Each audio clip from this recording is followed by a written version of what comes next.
Greetings, welcome to day 47 of Project Dig. We're getting close to passing the amount of time that we spent on the pre-production. Very close. Project Dig is a 2D multiplayer automation survival sandbox game that I am developing here entirely on Twitch and uploading all the VODs to YouTube. We are developing a custom C++ game engine using SDL2, BGFX, Fmod, Spine, and lots of other libraries. We are now working on multiplayer, at least like kind of starting to figure out how we want to get multiplayer working. So yesterday it was a short stream. We spent some time just looking over the code that I wrote for Kriya's game engine and how that's working and how we might want to do something similar but also different for our Siege engine. So we're going to be continuing to look at that today, and maybe we'll actually start writing some code. I think we will. So, kind of like quick overview of what we talked about yesterday.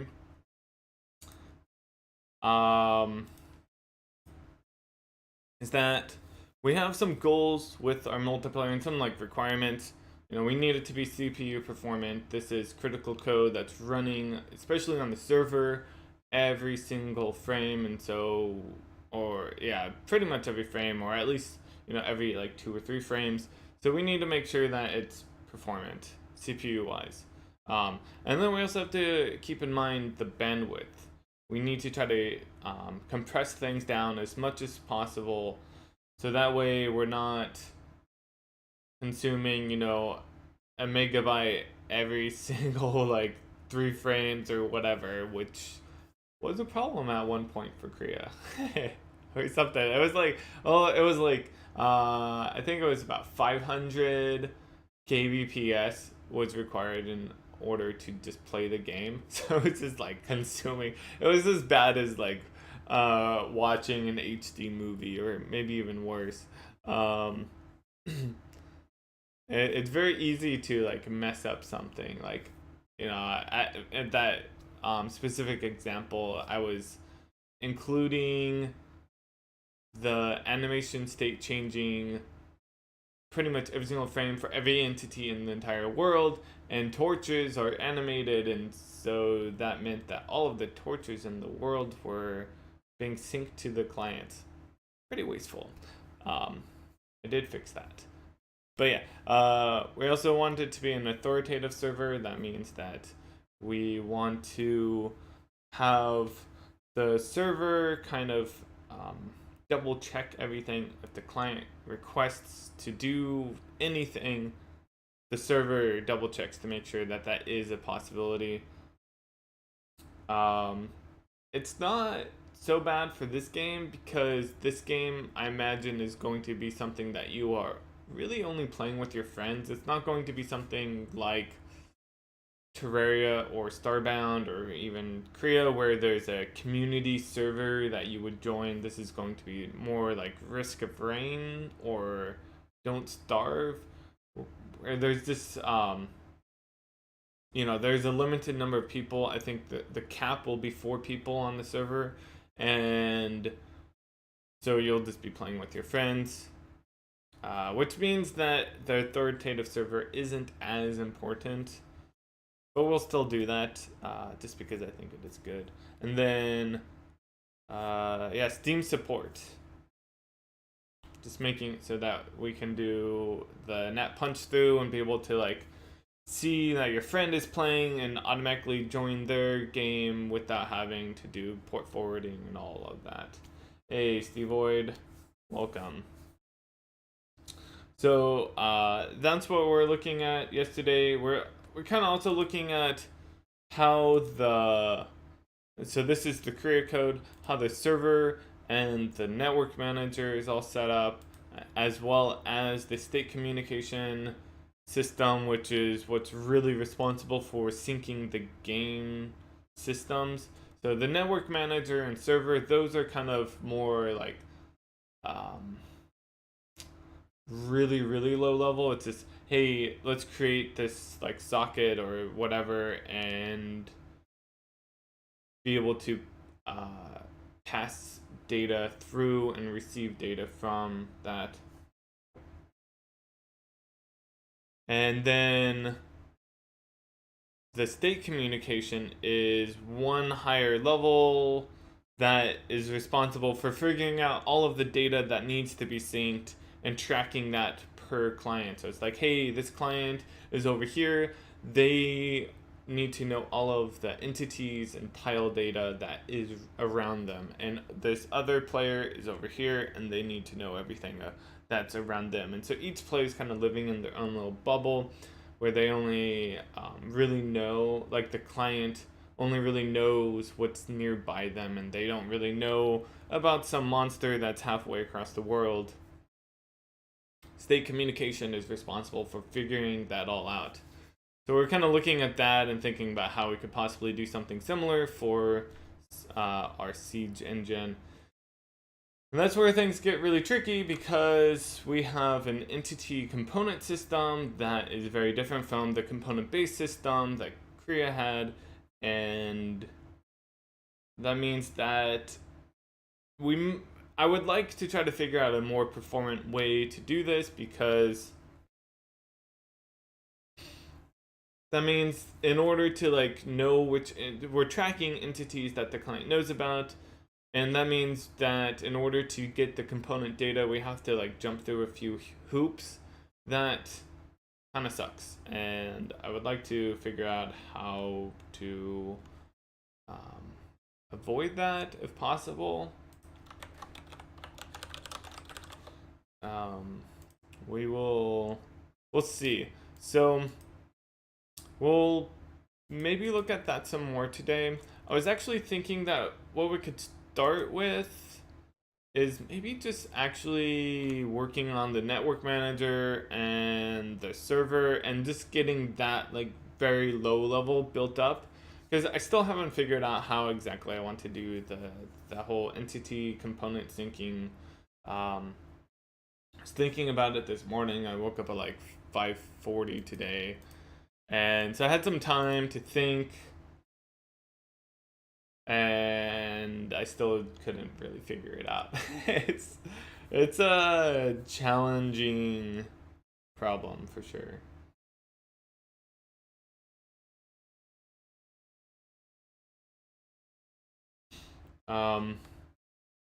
Yeah, and so yesterday I mentioned on Twitter that I'm working on projectDIG.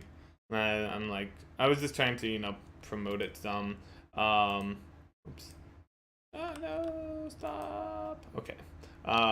So yeah, I tweeted about that I'm developing it every day, and I had some people actually respond, which was cool. And this guy, Jeremy, he actually mentioned some other options. He's like, why are you going to use RackNet? That's dead. I'm like, that's a good question.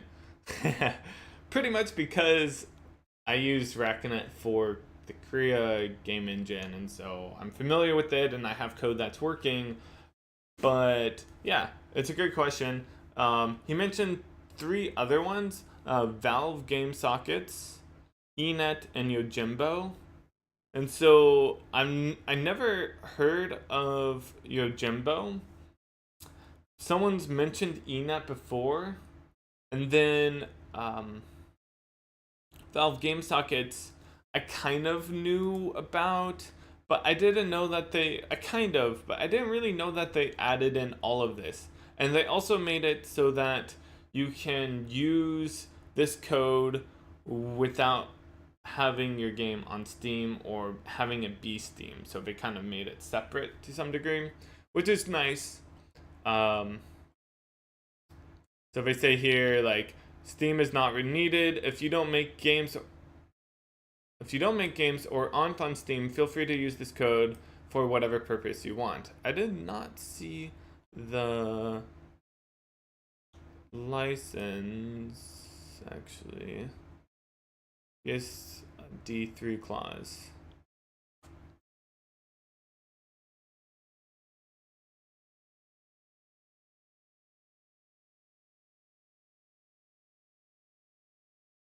Wonder how you. That's kind of cool that they have this permissions, limitations, conditions. That's cool. But anyways, yeah, so we can use that freely. So that's pretty nice. It does some very nice things. You know, it's connection-oriented API like TCP, but it's actually UDP, so it's just built on top of TCP. And they even say that they added some like reliability layer stuff on top of it, based off of Glenn Feldler, I don't. Gaffer on games. And so that's pretty cool. Actually, that's an interesting. Yeah, is this website still down? That's sad. I wonder why it's still down. I noticed something. So that's actually, yeah. So this looks cool. It looks really nice. It's developed by Valve, so you know there's a huge company backing it. So it's not going anywhere, and it's actually being developed on. So that's nice. And then I looked at Yojimbo, and I discovered that this is actually being developed by Glenn Feldler and or Gafferon Games. So that's cool. So that guy's like, I would say he's probably one of the or the most like known network developer for games. Like everyone knows of Gafferon Games if you're trying to do netcode. Um, and so that's cool. And so that's why I'm a little surprised that Gafferon Games is down, is because he has this, and he also has this new startup called Network Next, which is focused on netcode for games. I don't actually fully understand the use case. The real-time CDN that accelerates game traffic, putting you in control of your games. What's a CDN?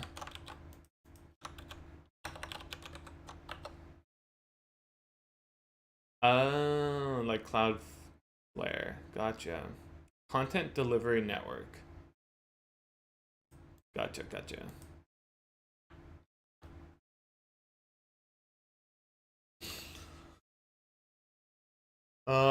Yeah, so that's cool. It, like it says, it's been used in AAA games some.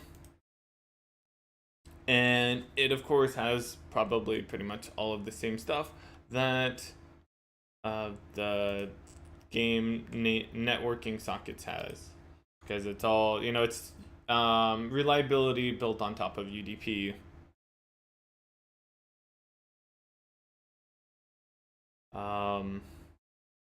You can see in the commit that he hasn't worked on it that much recently, but yeah.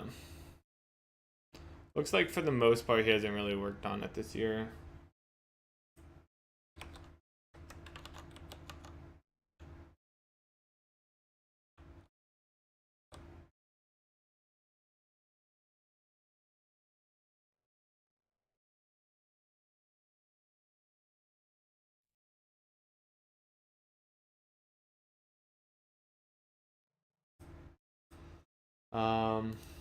Yeah, so this looks like an interesting library. But anyways, my point is that there are other options out there. There's also the eNet that I looked at a little bit earlier. I think it again is reliability built on top of UDP. That's like definitely the way to go, especially for like action games.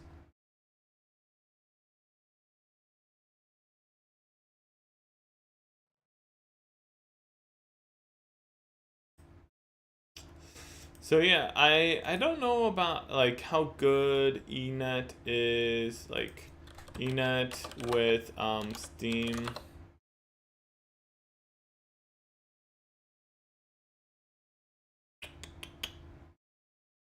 Steamworks.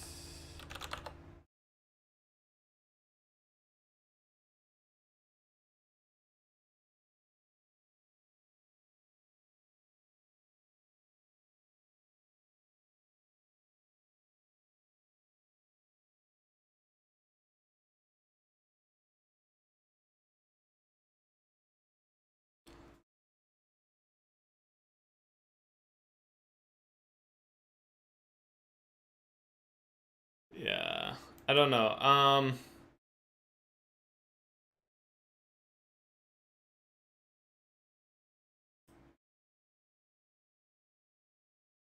I think so. I've looked at them all, and I think I might just go with the Valve one because I'm planning on releasing on Steam. You know, it's supported by Valve, so like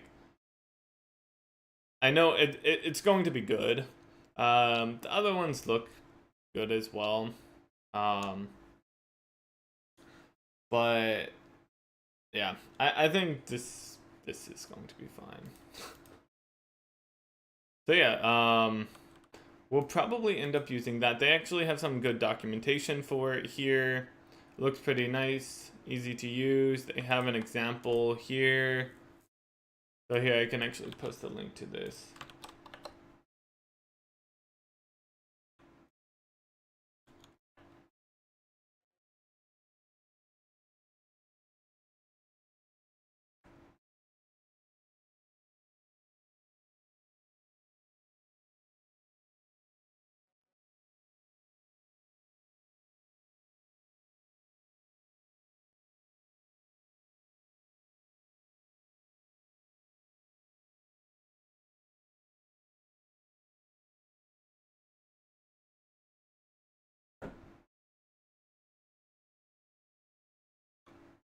Um,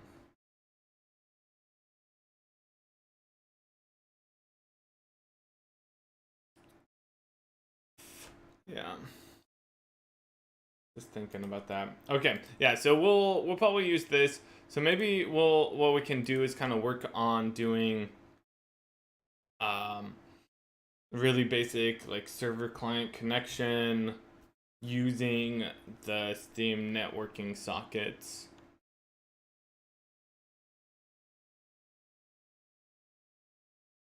And then we don't have to use BrackNet anymore. What do you guys think? Any opinions?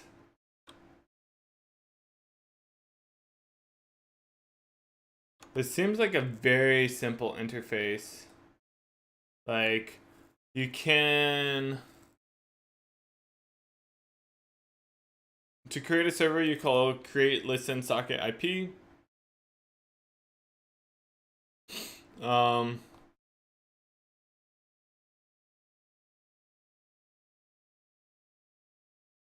which this like you would want to use this clear when a client attempts to connect, a connection status change callback is posted, creates a connection and begins talking to a server. So this is for the client side of things.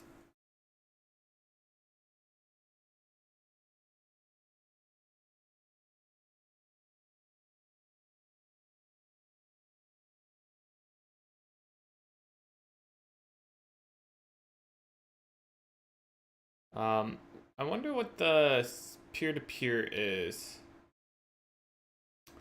But client will connect using connect P2P. Begin connecting to a server that is identified using a platform-specific identifier. For example, if the other player is playing on Steam, identity remote is the Steam ID of the other player.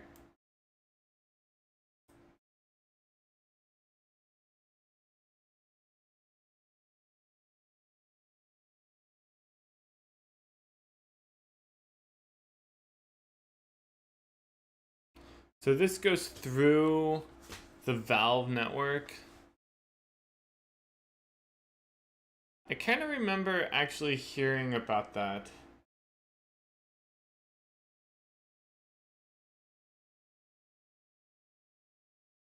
Hey, Antonov.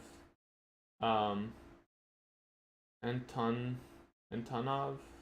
You're welcome to ask any C++ questions. It's fine.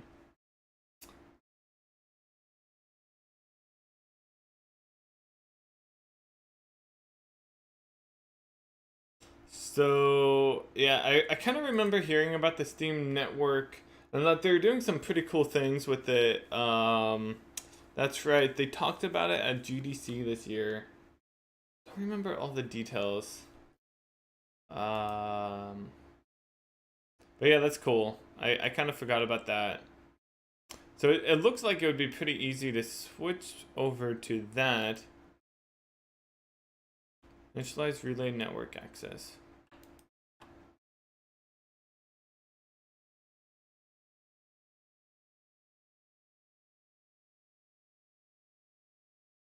Yeah, they have, what was that again? They're able to like, that's right. They have servers throughout the world and they're like trying to make it so that if you're using their networks, it like goes a lot, it can go a lot faster. I forget all of the details. It's pretty cool. Yeah, Valve, GDC, Team Business Update.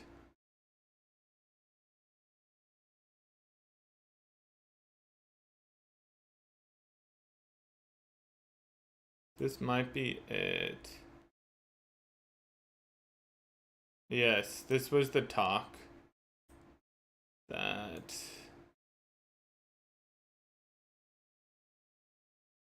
I think this is it. So I should go back and watch over this again. But this talk, I believe they talk about this new like content delivery system that they're planning to help players be able to like connect. And that actually sounds like pretty much exactly what, now that I think about it, what that networking that Gaffer and Games, what is it, Network Next is doing, the Glenn Feldler startup. But yeah, so here's a link to that video if you are interested. So we'll probably just start with the most basic thing for now, which is connecting with the listen socket IP, and maybe in the future we can do the peer-to-peer.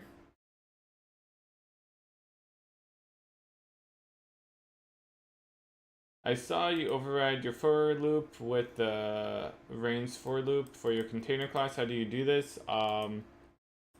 You need to provide a begin function. Where is that at? So yeah, you need an iterator. And I did it like this. I don't know if this is really the best example, but it's an yeah, that's right. It's begin and end, and then I have this iterator that provides that. So begin and end are the things that you need, so you have to provide those. And I think also size. Maybe. Actually, I don't think you need size. I think you just need the begin and end that returns like some iterator. And so like even a simpler one is here I have a query that actually just has a vector. I think component pool is a vector, right? Oh wait, sorry, no. But it has its own begin and end, that's right. So it returns an iterator, the begin and end functions, and those are just iterating over a vector, and so it's calling the begin and end functions for those. And so you just have to provide those two functions. If you need to be doing something more complex, then you have to provide your own iterator like this. Yeah.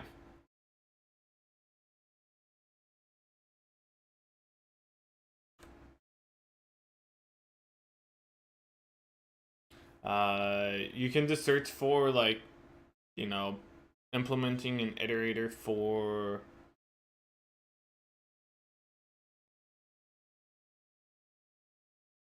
what does this do? Yeah, so if you look at something like this query that we have here, so this is iterating. So we create this query object. Collision query is a query, and so we're iterating over it.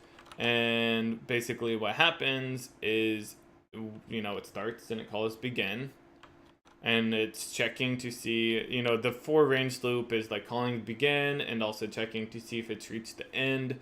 And since it's returning an iterator, and our iterator is actually up here, it's just looking to see where are we at within this iterator, you know, what's our position.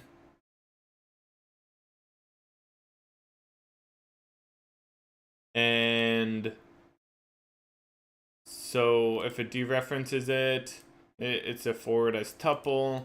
And I don't know if that's what this operator is actually called, but yeah, the star operator. And then you can increment the iterator.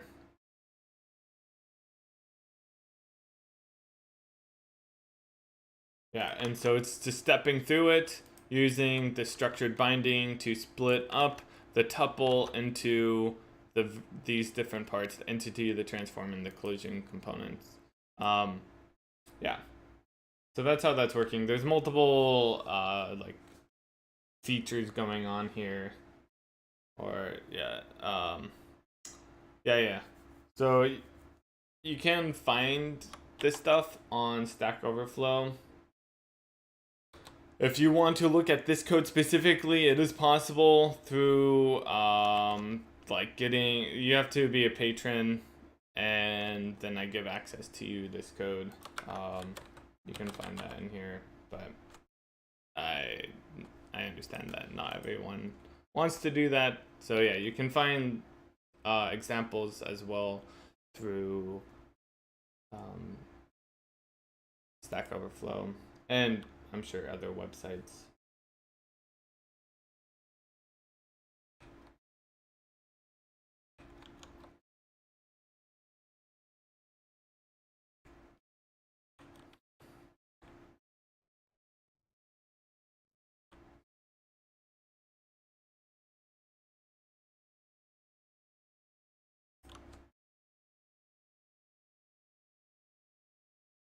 Yeah, no problem.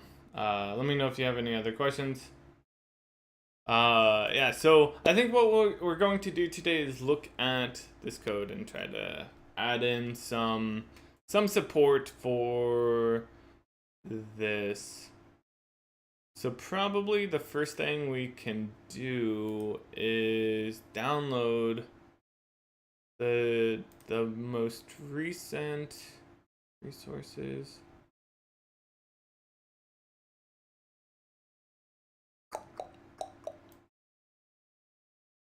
Where's the most recent downloads? Downloads.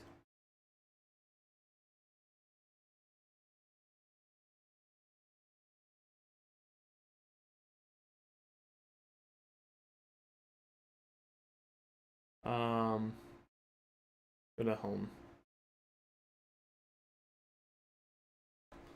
You download the SDK.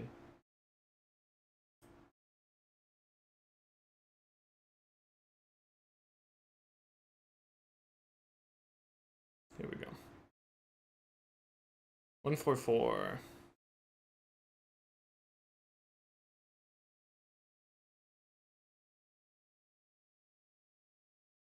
Hey, that's it.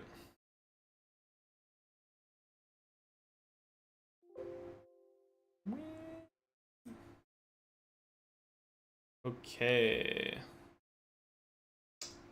Oh, yes.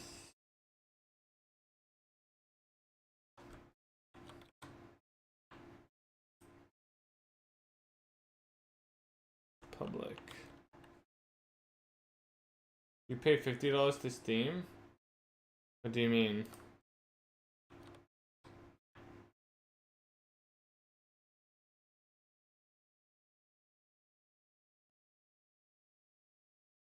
I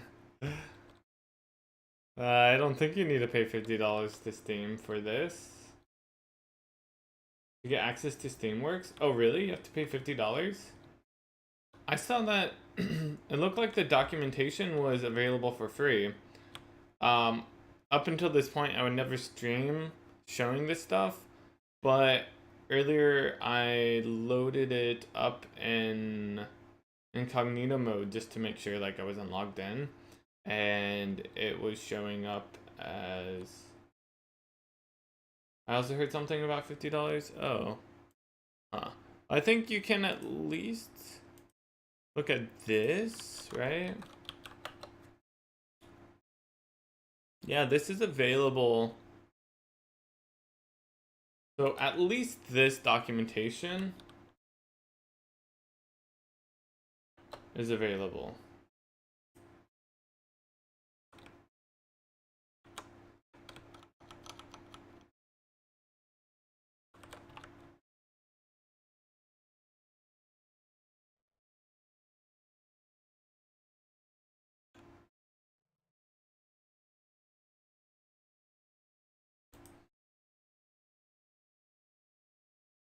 I don't know if, let's say, um,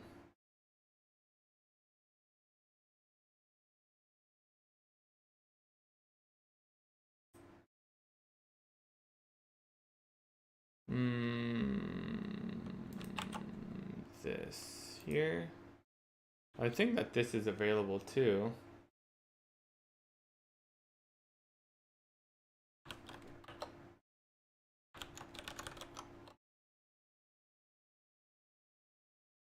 It looks like you can get access to it here.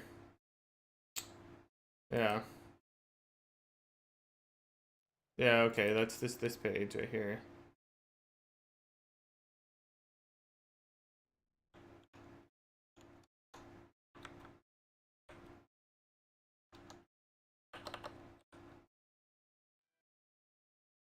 Yeah, okay, app publishing. I'm pretty sure it's $100 to publish. I might be wrong on that, but I think it's $100 to publish.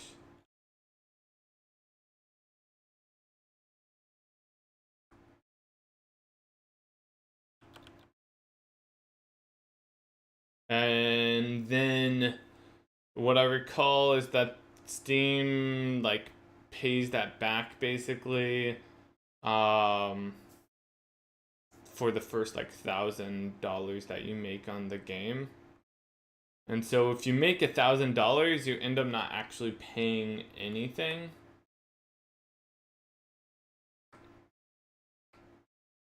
But you have to make $1,000.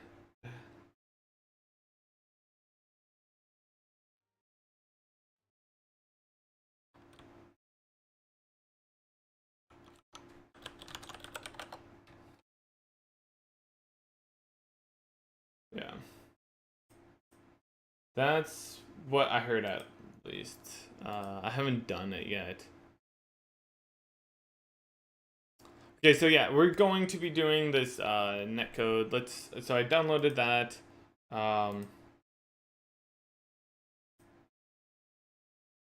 Redistributable, that's what I believe we need here, the Win64. It's interesting. Oh, I think that this is the Win32. And then where are the public Steam? Here are the header files. So what we're going to do is pull this over. Let's make sure that this is all clean. Yeah, so I'm going to discard this for now. Actually, I'll just leave it alone. It's fine. We just don't want to use or pull any of this in. Maybe what I'll do is let's just stash this. Stash various weeks. I don't know. I don't really know what I want for that stuff. We're going to discard that. clock back, gold clock.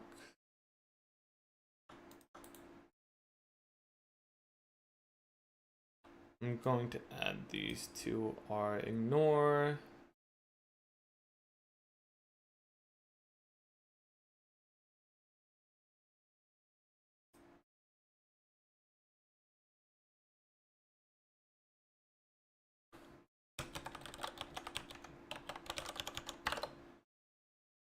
Okay, and now that we cleaned that up, let's go ahead and temp test SG. I don't remember what that is. But yeah, let's pull over the Steam stuff. So we're going to go into here, dig. So we'll add it to, this is our libs. I need to actually clean this up some.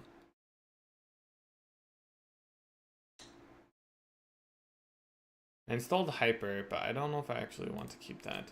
So this is Steam. And then what we'll do is add in a new folder in here, include, paste in our Steam folder. That's all of our header files. So we will add this include directory to,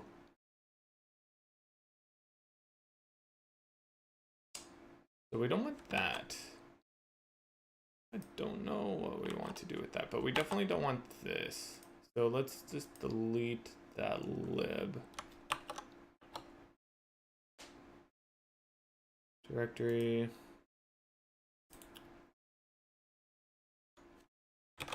Lib.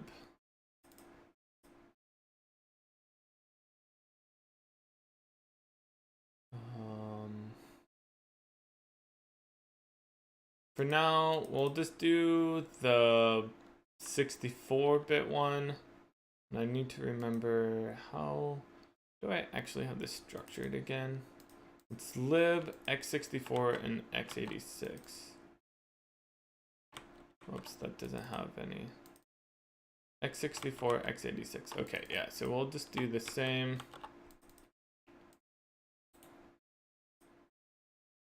x64 and x86. So here's our 64. And this is the 86. Okay, cool. So with that, then we can now go into here. And we need to add in these directories to our configs. Let's say all configs. Keep it consistent. So in here, we need to, whoops, wrong thing. Just like copy this, and it did not work. So this is Steam include, that works. That's good. Okay, and then let's go ahead and jump over to these other ones. This one should be pretty much the same. Apply, and this one we need to remember to remove 2 of the dots, since it's one directory up. All right. And then we need to add in linker information.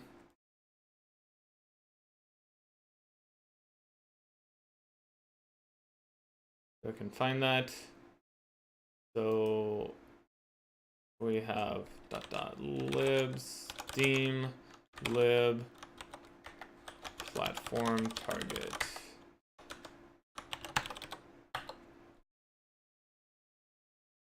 And then this one is pretty much this. Oh, whoops. I forgot to. This has a.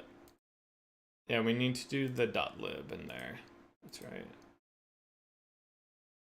Input.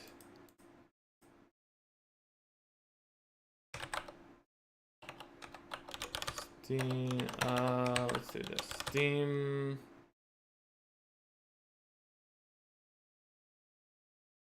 API. Ah, dang, they have the names different. That's so annoying that they do that.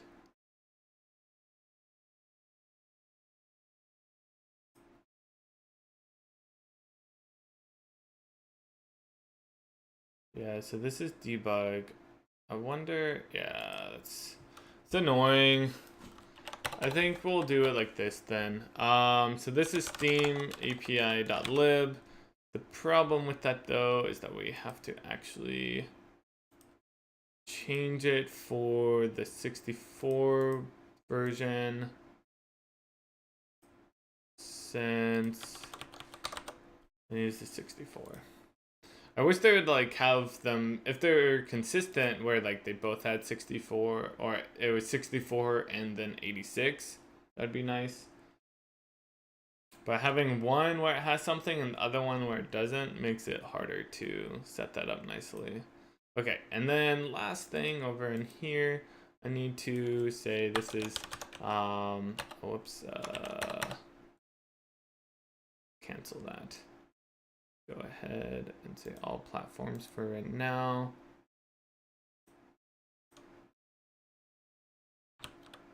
Okay, Steam Lab, yeah, that looks good. I think I need to remove some of this stuff. I need to go through, maybe I'll do that in a bit, and like go through and remove some things that we ended up not using. Like I don't use the Steam TTF.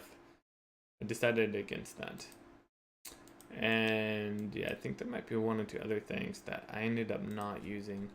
So this is Steam API lib, and we need to change the 64-bit one, since it needs to specify that. All right, so now we have that all set up, so we can actually include all of this. Sweet. So this is Steamworks API, Steamworks SDK 1.44, I think is what the actual version number is. We can double check that. They say 144. 1.43. Looks like they forgot to add the, yeah, so this is 1.44.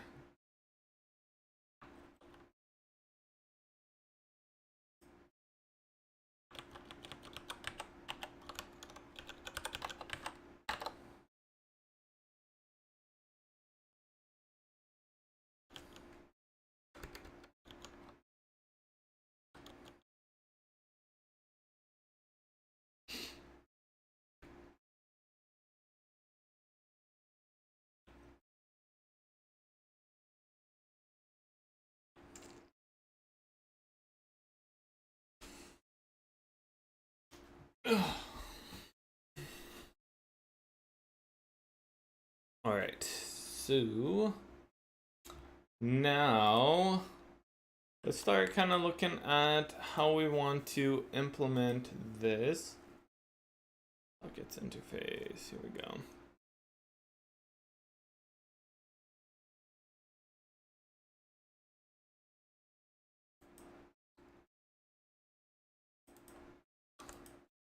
We can look at the example.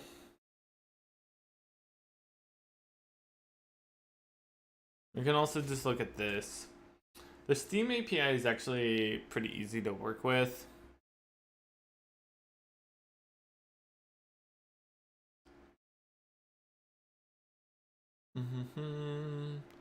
So like this is called whenever someone's trying to connect, and so the like earlier it said that if someone connects, it calls this callback. And so this is the actual callback.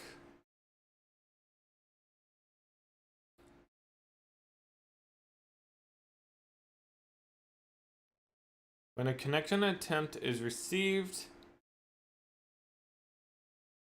a connection interface object is created in the networking connection state connecting state, and that callback is posted. At this point, your application must either accept or close the connection. It may not ignore it.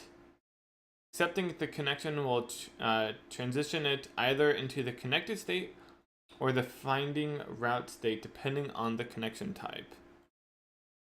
I think the finding route state is talking, like, that's if you do the P2P and you're using their whole like networking system thing, their CDN.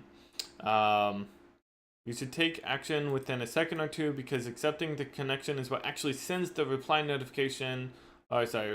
Reply notifying the client that they are connected. If you delay taking action from the client's perspective, it is the same as the network being unresponsive and the client may time out the connection attempt. Yes.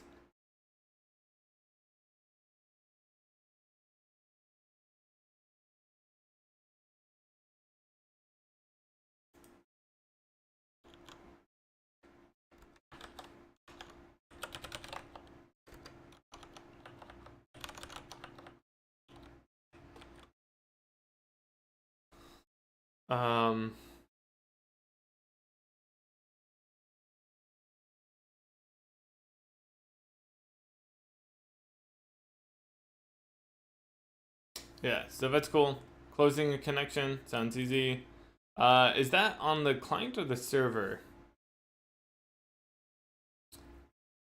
Disconnects from the remote host, so it's on the client, and invalidates the connection handle. Any unread data on the connection is discarded. You can provide a reason. The value should come from a restricted range. If you don't need to communicate any information to the remote host and do not want analytics to be able to distinguish normal connection terminations from exceptional ones, you may pass 0.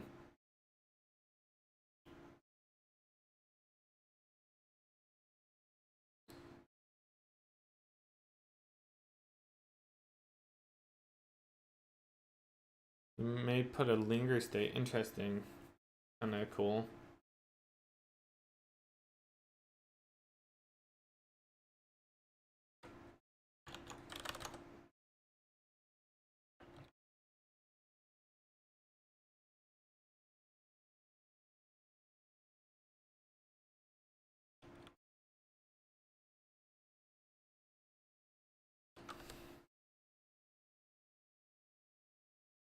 Close listen socket. So that's on the host. You can just like say, hey, I'm not listening to anyone anymore.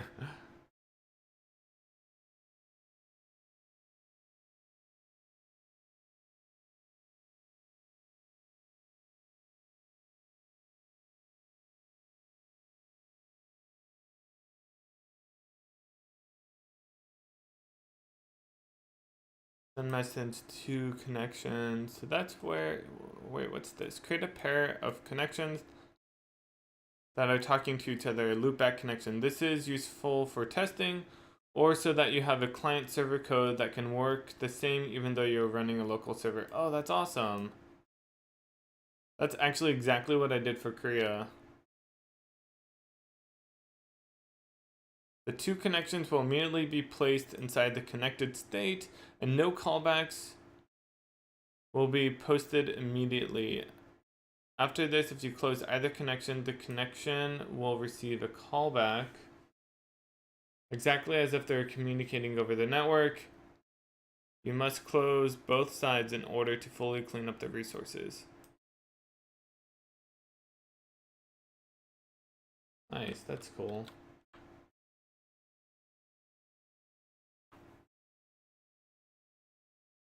Yeah, that's definitely useful for, yeah, like, let's say that you want the player to be able to host and be able to also be playing at the same time, so it's not a dedicated server, then this makes it so that they can be treated as a client, but it's actually just like immediately sending them that data. So it's like, yeah, it's very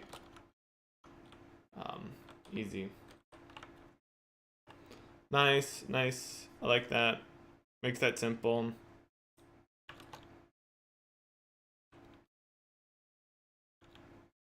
It's interesting. This actually is kind of sitting on top of a lot of things. Like, typically, um,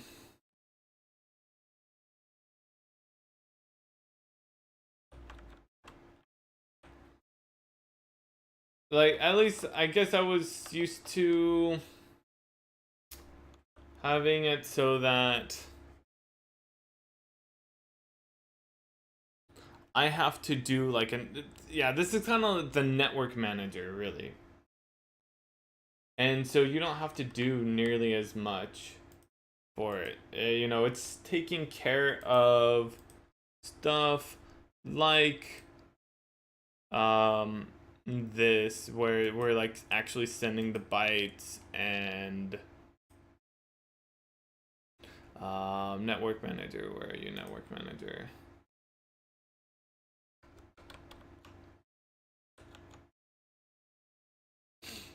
So yeah, and here I have to like set up the server and be able to like get the server and all that stuff. And they pretty much have the network manager, like that's all set up. Kind of cool. Makes it a lot easier. Send message to connection. I think I'll still have some basic stuff for this, but yeah, it's a lot simpler. Unreliable, reliable, no naggle, no delay. This is interesting. We should definitely pay attention to this stuff, because this is, yeah, very important. So they have, if you want it to be reliable, so one thing I'm wondering about is the whole ACK. Like, do they have, I don't see any way to acknowledge anything. Each send call will match a successful read call. Wait.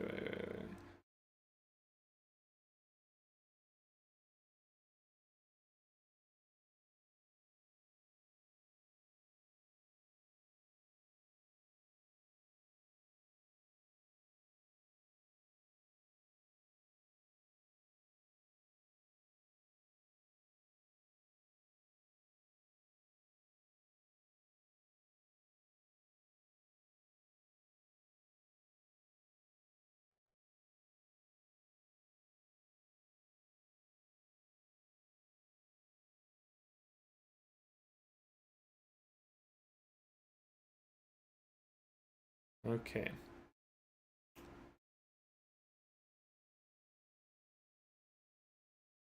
Flush. That's right. There's the Naggle. I think that it tries to like group things up. I'm kind of forgetting.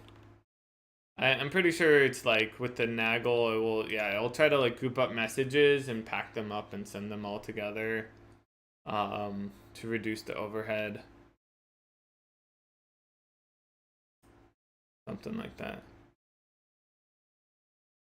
And when calling, send message to connection. Oh yeah, the message will be buffered up to the Naggle time before being sent to merge small messages into the same packet. Yeah, exactly. Okay. Naggle time. Receive messages on connection. I don't see any acknowledge stuff.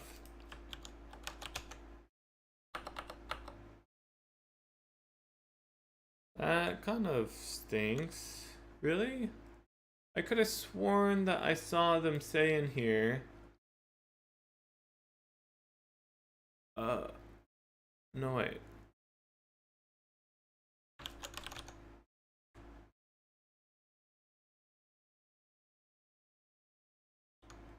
Based on the act vector.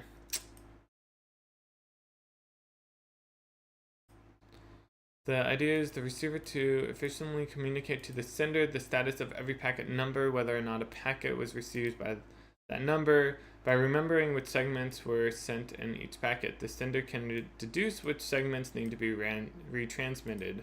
I see. S&P frames.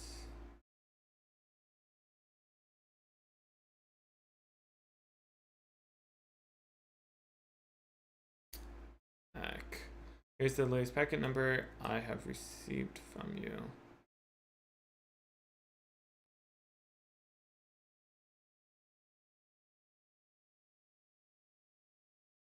Yeah, so I used this in Korea and it was useful.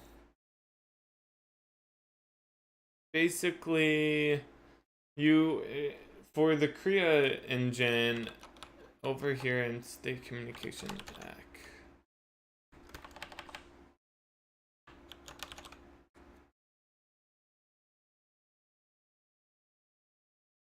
You're showing me AC act. Yeah, here's the receipts. That's what it's called, receipts. So you can look at the receipts, and whenever a message has been received on the client, then you can do something in response. So I guess I should look for receipts. I don't think they have it though. Dang. There's probably ways to add in support for that though. Basically,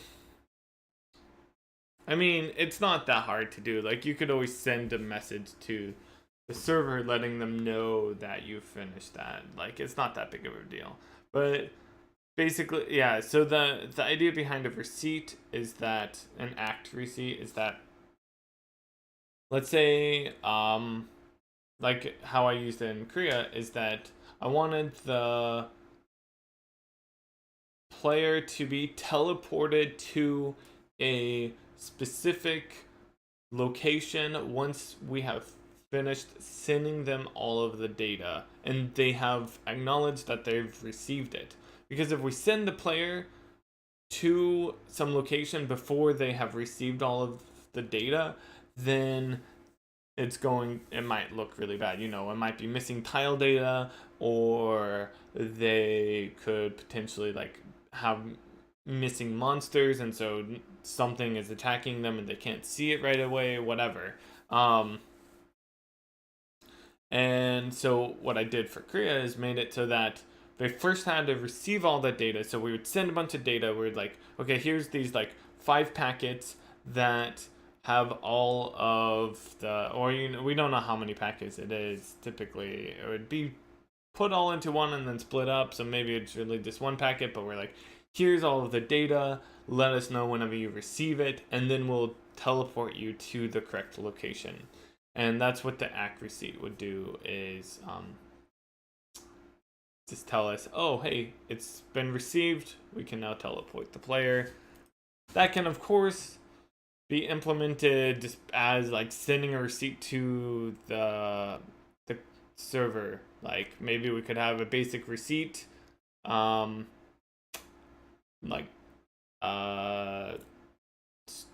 what is the packet type, and it could have an enum inside of it or whatever. That's the type of receipt that we're sending back to the server, and typically it's going to be okay. Like,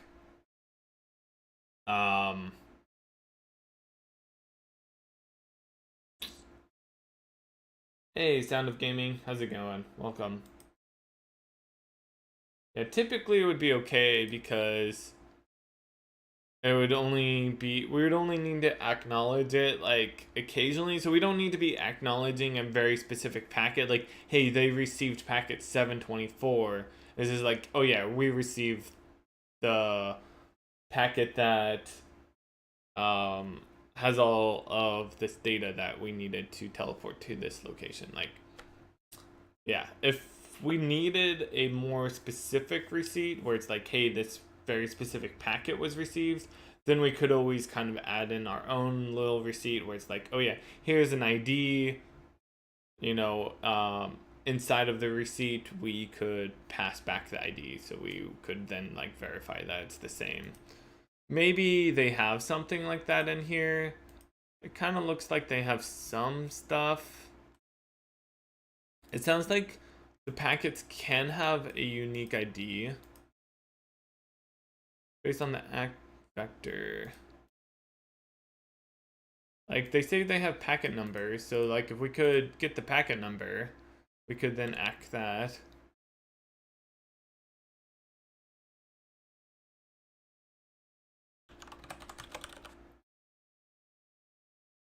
Packet num.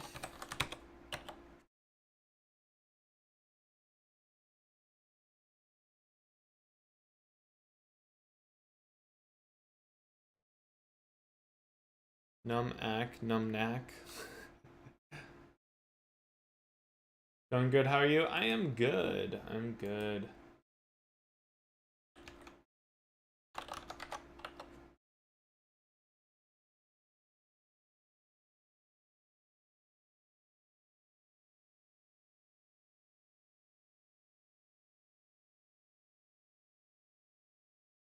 Just working on figuring out how we want to do all of this. Yeah, I mean, we can look at that more in the future when we actually decide we need receipts. Okay, so yeah, we're just continuing to kind of look over this Steam networking sockets SDK API. Okay, let's go back up. Flush messages on connection. Receive messages on connection. Fetch the next available messages from the connection. If any, returns the number of messages returned into your array up to n max messages. The order of messages returned in the array is relevant. Reliable messages will be received in the order they are sent. Unreliable messages may be dropped or delivered out of order with respect to each other or with respect to reliable messages. If any messages are returned, you must call release to each of them to free up the resources after you are done. Okay, so they have all of the data allocated in here, and so we're just iterating over that. So that's cool because then I think that, so this is a pointer to pointers, right?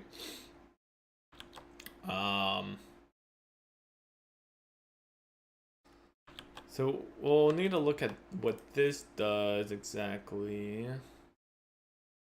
Oh yeah, it's a size, nice. So we can actually create a read stream. This is pretty nice. We can just create a read stream and say, hey, here's the pointer and here's the size. Go. Message number signed by the sender. Oh, okay. Nice. You call release to free it at the end. Message number assigned by the sender. Function used to free up the data.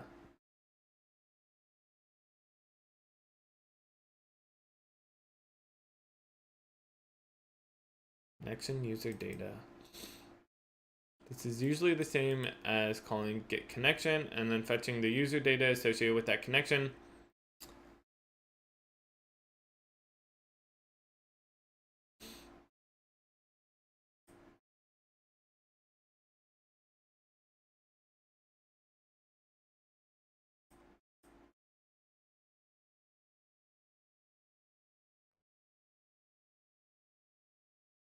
Function used to decrement reference count.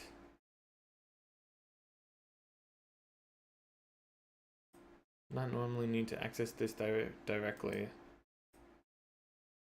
Okay.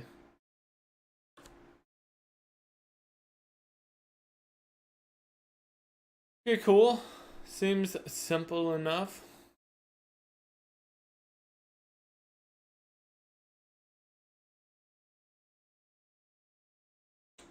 Hey, JRAM. Family is good, yes. Yep, we're good. Just kind of just doing our thing. living. It's starting to. It's June now. Starting to get kind of hot. Summer is here. Our house is being covered in mud by birds to build nests. We have like 3 nests on our house now. It's kind of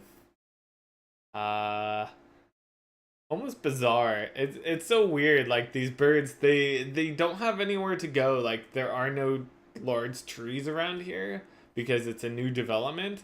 And so they're like, well, there's houses to build on. And so we have these nests like just being attached to the side of our walls. And um yeah, it's kind of crazy. I'll take some pictures and share it.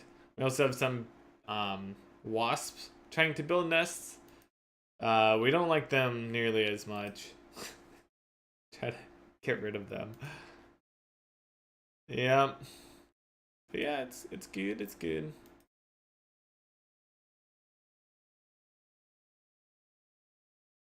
Okay. Close that. Just kind of looking over things a little bit more, trying to piece together how this is all going to work before we start coding, since we're planning on using this. We're being invaded by wildlife. Yeah, we really are. Returns basic information about the high-level state of the connection. Returns false if the connection handle is invalid.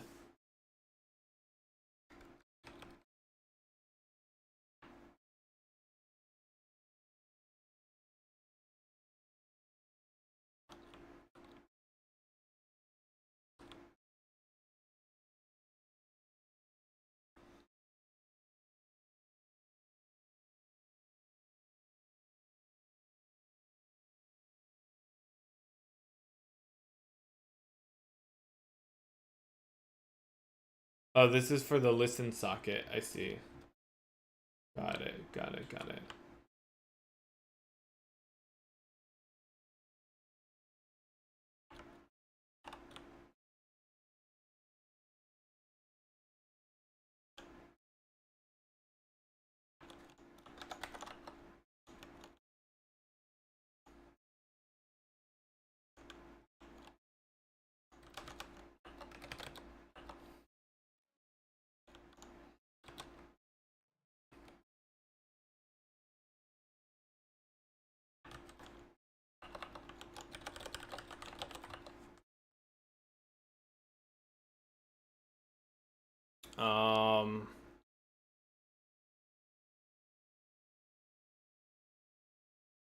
Examine the connection to know which client.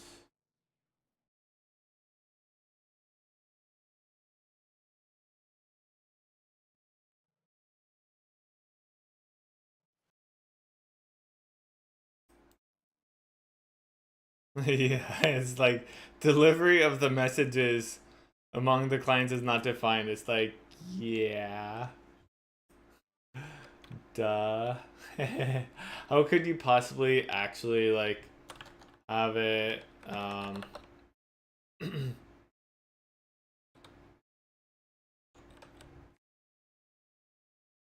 have it be defined which order the clients are going to be sending the data?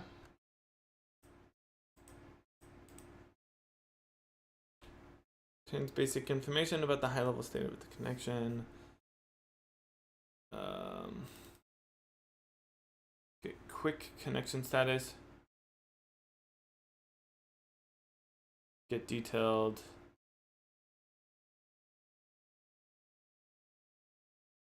Get connection user data. Get connection user data.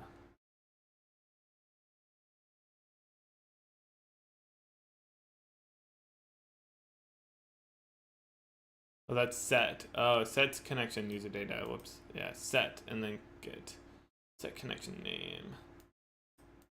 Used mostly for debugging. Get listen socket address.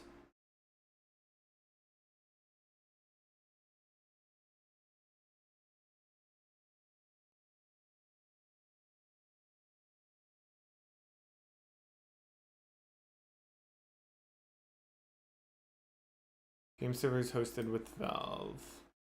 We don't need to worry about that right now or ever. Cool. Okay, so we've kind of looked over this. I think we have a pretty good idea of how it's all working.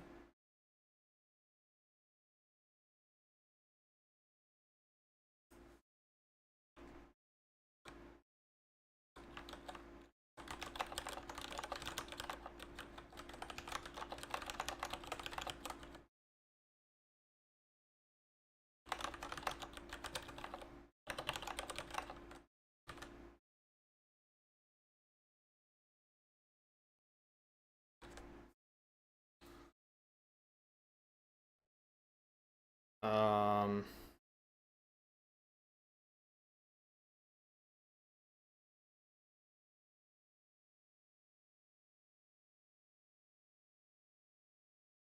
yeah, so thinking about that.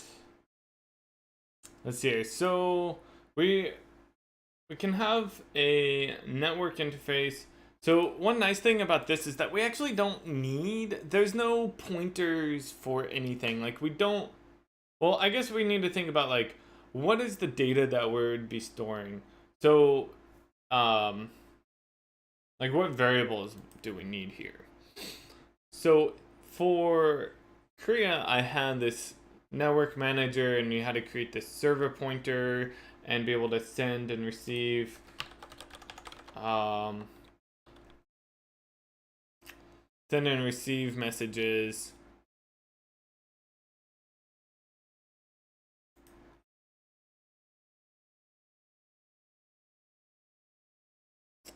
But I don't know if we really need that anymore.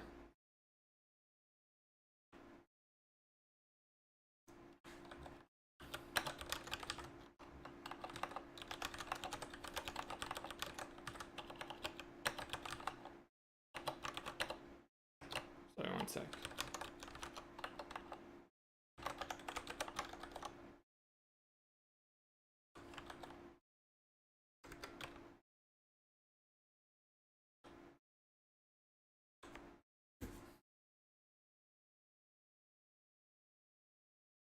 Um,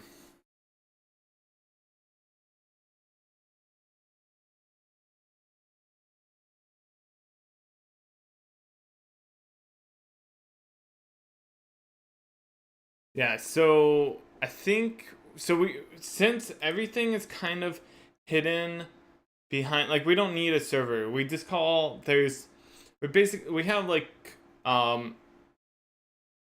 server version and client versions of these different things, like create socket, listen socket IP is for the, that's basically the connect to the server or create the server, and then connect by IP address is to connect to a server. Um,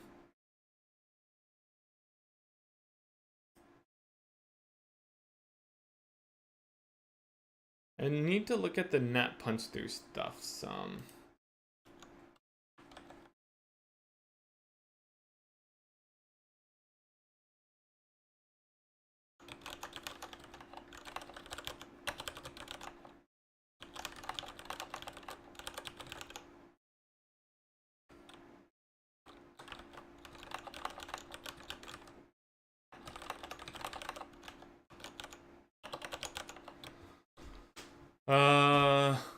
So and then there's accept connection. That's a callback though.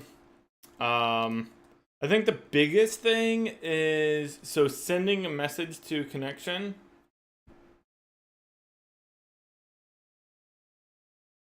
is, yeah, that's either we're sending it to the server or we're sending it to one of the clients. So that's a little bit different. Maybe to think about that.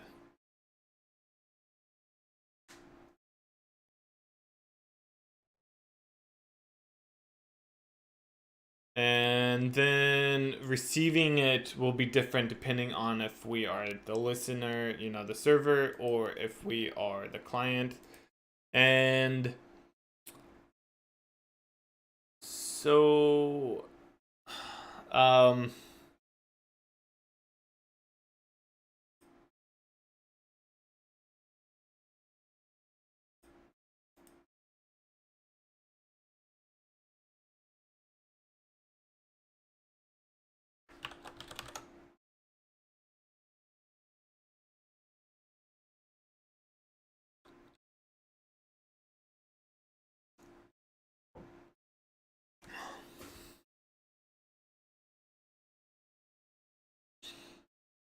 one thing, so yeah, just kind of thinking about all of this.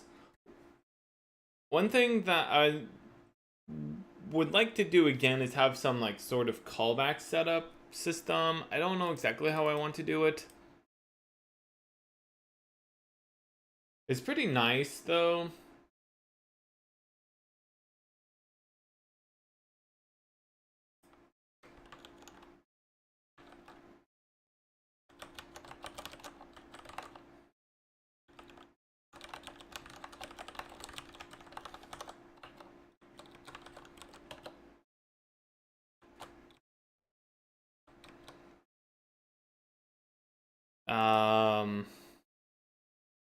Yeah, okay, sorry.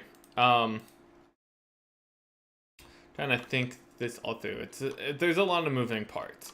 So one thing we want to do with this is make it so that we can hook up a callback to when we receive a certain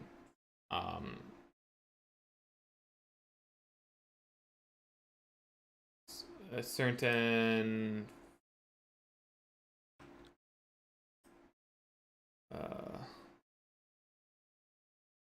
certain message, packet type. I think they're called message type. Let me open up header message. Here we go. So these are the messages that Korea has. There's a lot.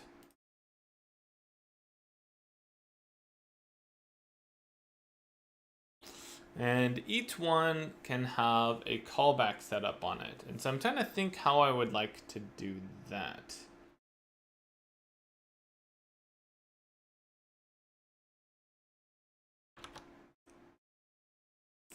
I think I have a pretty good idea. So a message might be something like, here is the, or like, yeah, character information, or an item was used, or whatever. Like a lot of these down here, this is the client going to the server. It's like, hey, I want to use this item, or I want to interact with this item. And that request is sent to the server, and then the server validates it because it's an authoritative server, and then it will perform whatever actions, like, you know, oh, you interacted with this item, and that caused it to play this animation and open up a menu, and we send a message to the client telling them, hey, open up this menu. Or maybe the client does that automatically. That's part of like the interaction.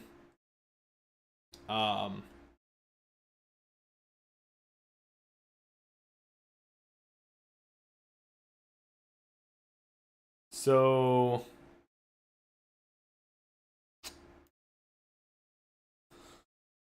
whenever a message is received, it would be nice to have this callback occur, so that way we can just tell, like, during the initialization of everything, we could just say, hey, I'm interested in this network packet. Otherwise, I guess the other way to do it would be some type of like event system where you could listen on the event. I don't like that. It's a possibility, but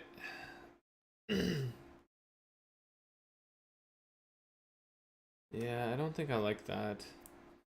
So like it would be pretty much like what I did for events here. Let me open up that. Where's my game? CPP. So when an event occurs, what we can do is we call this like handle event. So you could imagine that we have something called like handle packet, and maybe all of our systems in our scheduler could have a handle packet function, and as soon as one of the systems actually handles it, then we return true. But the weird thing about that is we almost always have exactly one function or something that's handling a packet, whereas like with events you might have like multiple things. Like if you press enter, that might um have something occur based off of multiple scenarios. Like, oh, do you have a text entry or an edit label is what I call it, active or focused? If so, then that enter means to submit that text. Um, or if you have, maybe if you don't have any UI open, it will open up the menu or, whatever. And so there's a lot of like conditional, like possible outcomes based off of the current game state. Whereas with receiving packets for Korea, I think it was pretty much always the same. Like I have a callback and there typically isn't any conditional data on like, oh hey, if you're in this game state then do this completely separate thing. Maybe sometimes, but I think typically not.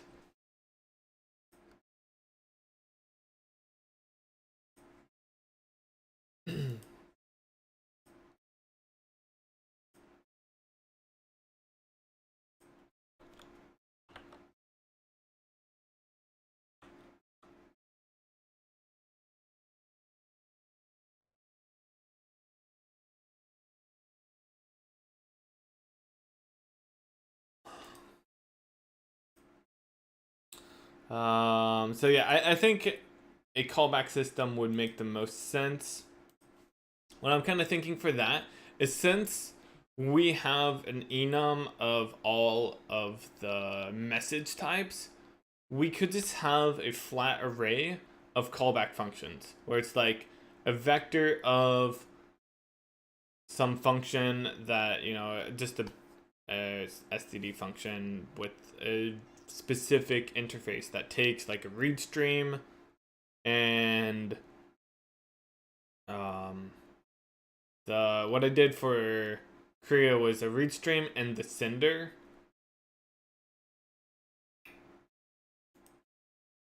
Which you can get out of this, right? We were looking at this earlier, this networking. So this has, so these two pieces of information would be passed into the read stream.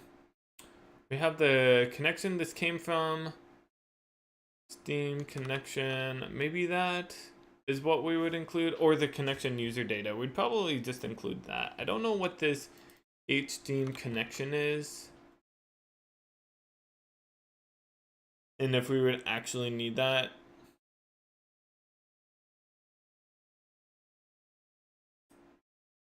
The timestamp it was received, the message numbers assigned by the sender.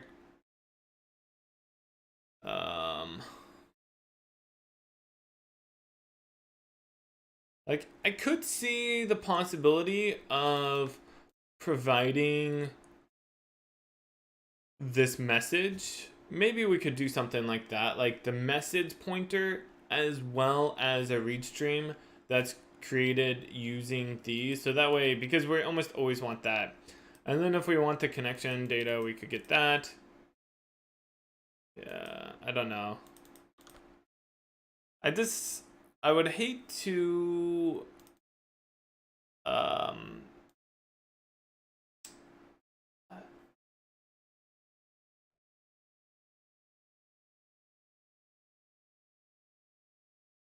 have it not include the data and then we would find out we would need it at some point. Who sent this to us? The sender. The user data associated. Oh, maybe I want that. The networking identity.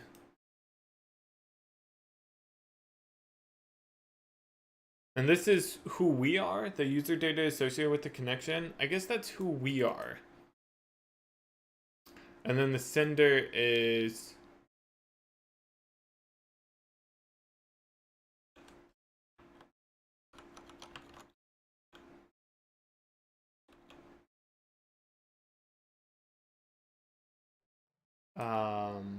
who sent it to us? So a good question is, when we are sending a message out, receive, flush, send message to connection, we actually need the connection here. So that's a good reason to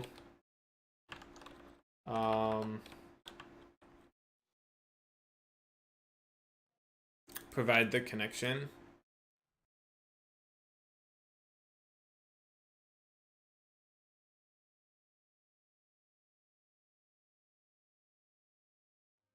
Connection, data, or that's the size,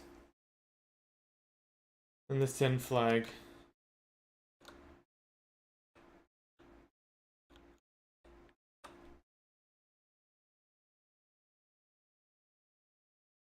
Hey, Jeremy, how's it going, man? What's up?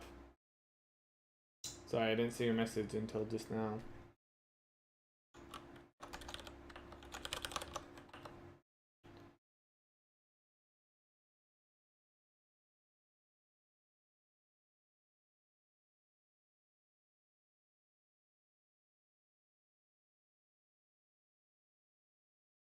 Another fun Monday, yeah. I'm sure working on that project.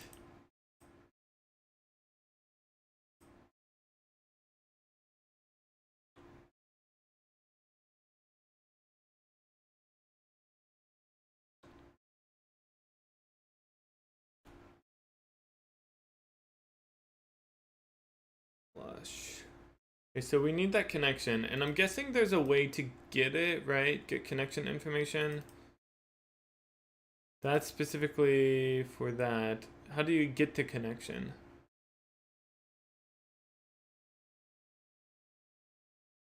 I don't know if you can. I don't see anything that's returning that. Oh, here. Connect to host dedicated server. No, that's not it.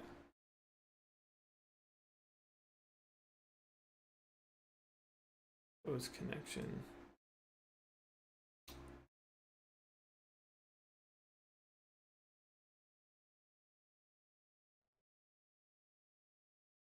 Yeah, so we really need to make sure that we have that. I am interested in how we can use that.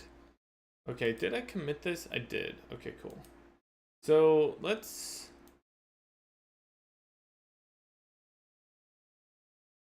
add in here our network namespace class network. So that's going in include.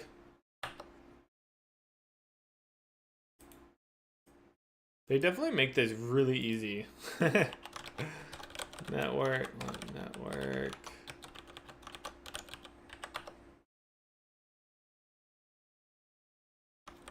Okay.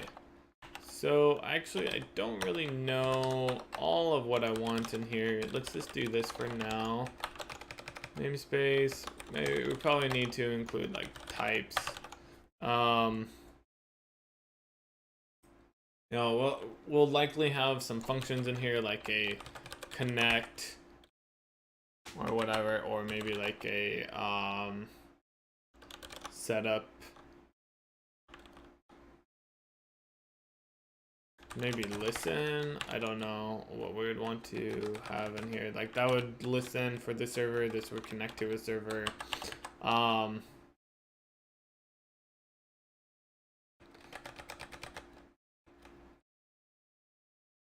Yeah, it might be interesting to have like server network and no, I don't know. I don't know if that makes sense, but I'm thinking like having two different namespaces for these. Maybe. But anyways, the main thing I wanted to look at here is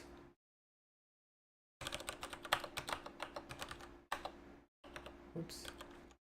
I wanted to see what exactly this H Steam, whoops, this H connection is. This needs to be networking sockets, networking utils, one of these. HSteam listen socket connection. Here we go. The Steam net connection. Oh, that's just a UN32.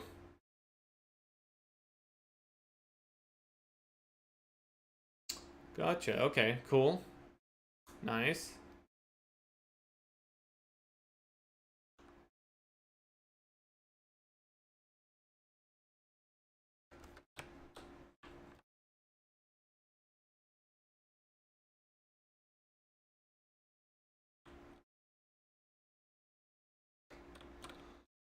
Excellent.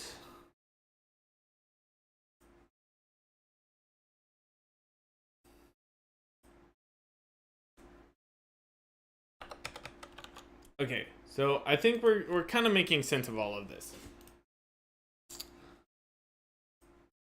In our network, what we want to do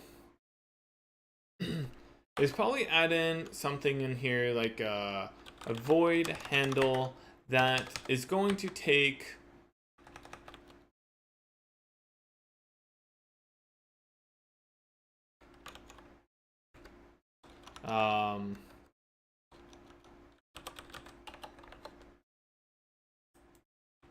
it's going to take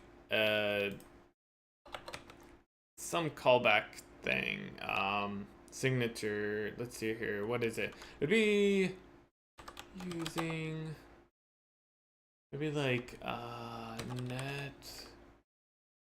Maybe it would be message callback, network message callback. I like that. Network message callback, which is a function that has the signature of, whoops.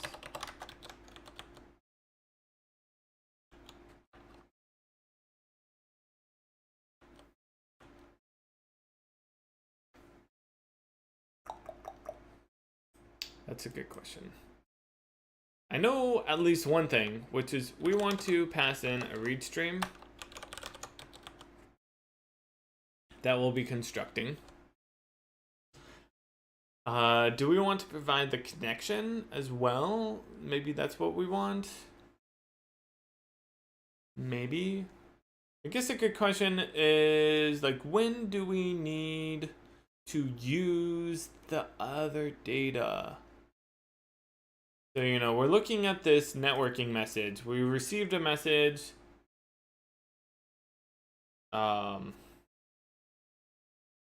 And we want to handle it somehow. Oftentimes that will mean something like we want to be able to send a message back. But we might want to know who the sender is. What is this networking identity? Let's take a look at that.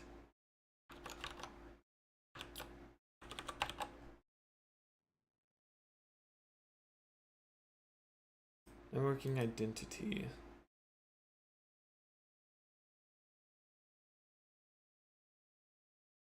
Of a network host. That's not always a host though, right? Who sent this to us?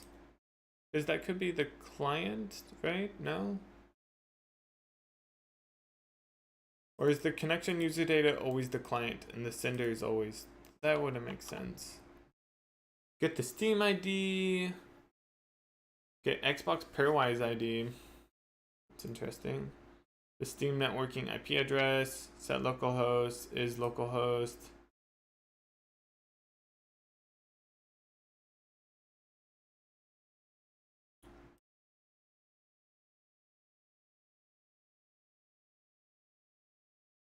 Steam ID. So this contains quite a bit of info. Yeah, I don't know. I'm thinking that we should just include the message itself. Like, we have, yeah, I don't know.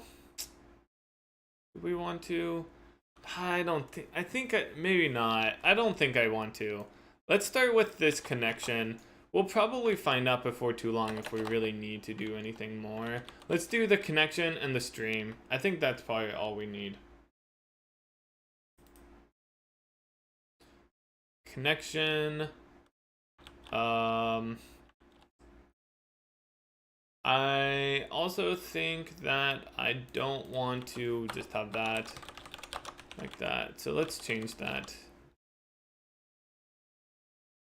Networking message callback. Yeah, we'll change this actually quite a bit.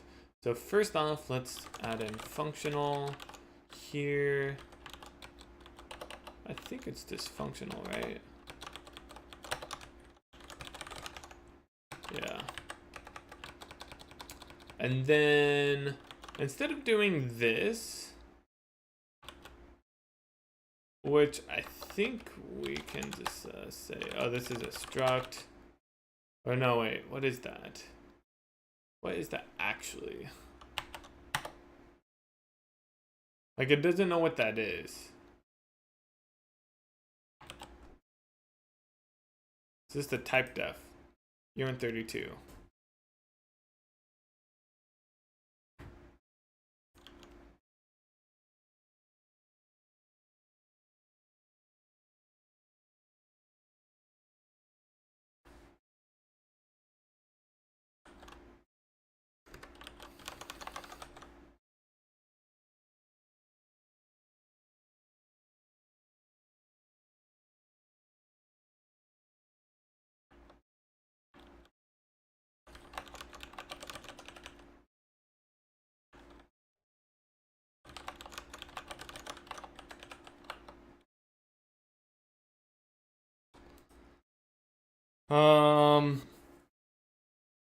Should I just make it be a UN32?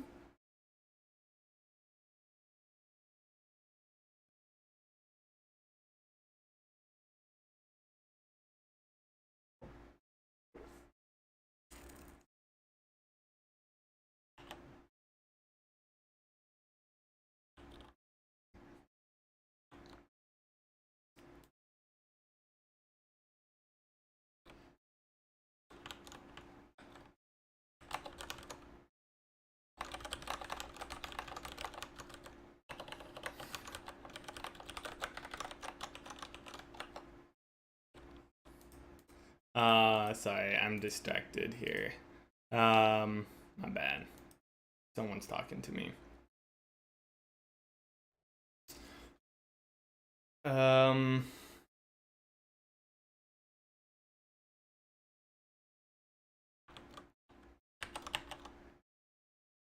don't know if the best way to actually handle that. Maybe I just include this here. I'm trying to avoid adding in includes everywhere.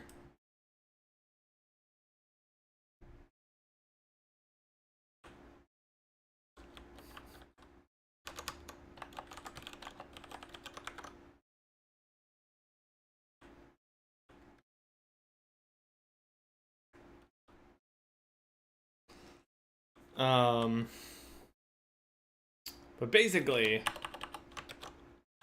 connection, what I kind of want to do. So yeah, we could do include Steam, where is that at? This is in networking types, Steam networking types. That's not so bad. Steam networking types. Maybe that's okay. And then we could do a using, well, let's call this just a network connection is equal to that. I'm trying to avoid actually like exposing Steam stuff here. So that way if I change my mind in the future, it wouldn't be so bad to change that. But yeah, and I think I actually want to put this in here. Actually, in that case, if I do that, if I put it in here, then I could probably just call it a connection, right? This is just a seed or a network connection and a network message callback. Kind of like that.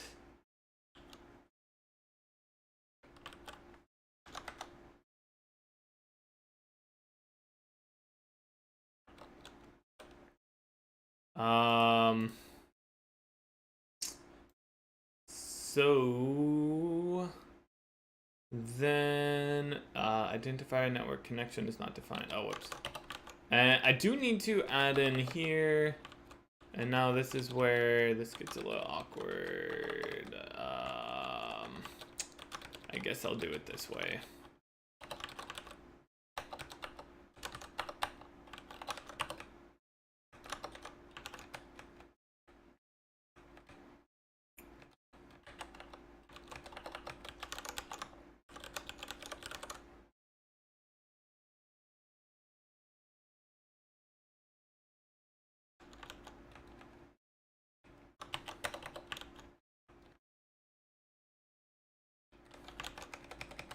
Read stream. So that should be fine.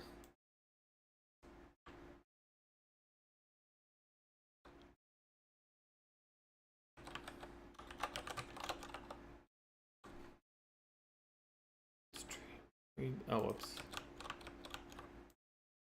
So we can just for declare that. So yeah, here's our message callback.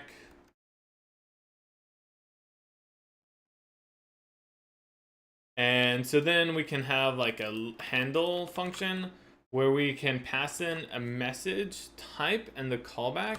So this would be like a message type message and the callback here, callback. And so we need an enum. This is going to be like an enum message type.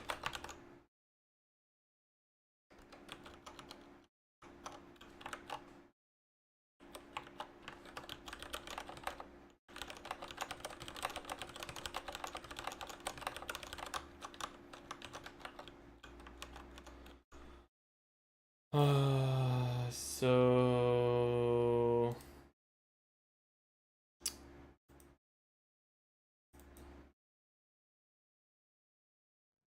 I don't think I would want that to be an enum class.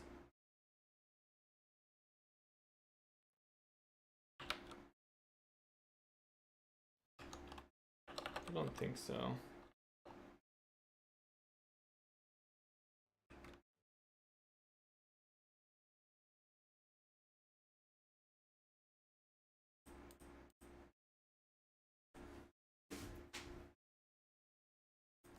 Let's look at the type of messages we have here, like character grabbed.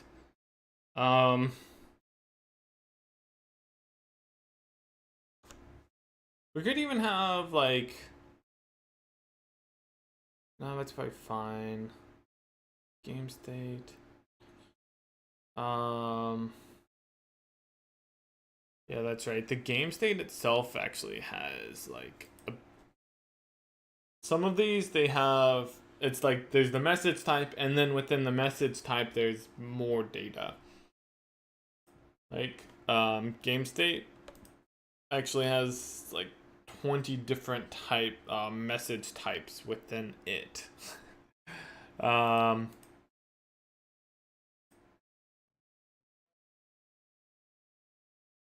Be interesting to create a little chat box.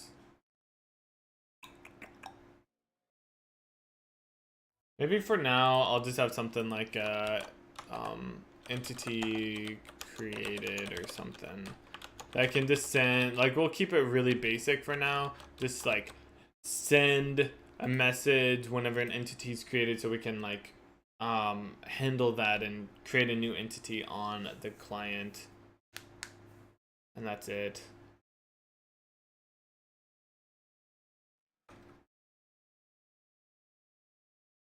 So that's that seems good. So on this side of things,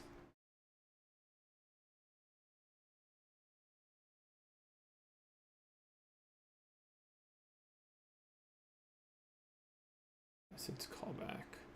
Yeah, on this side of things, what we want to do is, like I have done in the past, make an anonymous namespace, and then we will actually have I'm thinking a vector of these. Actually, we could even have an array, to be honest. An array of message type, and so the array size would be the count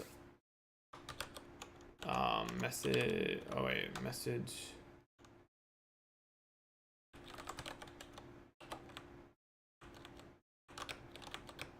Message type count. I forget what the typical is, but yeah, we could say this is an array of message callbacks to the message count, and it's the size of message count, and then this would be our callbacks. And so one thing I don't like about that is I would like to make it possible to have it so we have callbacks for the client and then callbacks for the server, because I don't know, maybe this is a bad design. I liked having it so that I could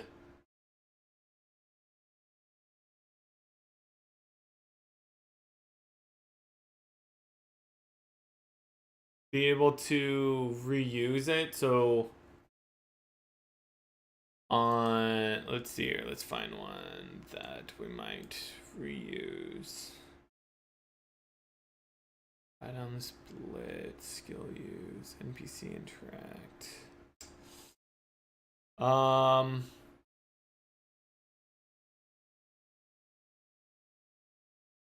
So like, I think maybe item craft might be one where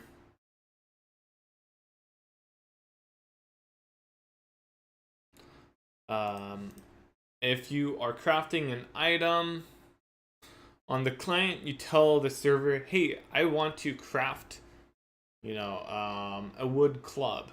And then the server validates that and tries to set it up so you're actually crafting it. And then perhaps once you finish crafting the item, the server sends a message down to the client saying, hey, you successfully crafted this item. And perhaps the client wants to then react to that in some way, like it displays something on the UI.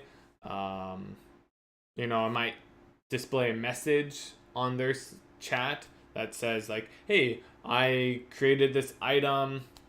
Maybe whenever we send this item craft message to the client, it includes the item, the newly created item handle or whatever, so we can display it in the chat nicely.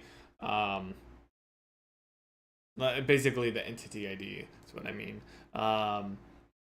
And maybe there's other things you want to do with it. So yeah, basically what it boils down to is that you are handling it on both the server as well as the client, and it's just reusing that. But in order to be able to reuse that means that we need to have two separate like callbacks here. Like we need server callbacks and client callbacks, but how do I distinguish those? Hey Summit, how's it going?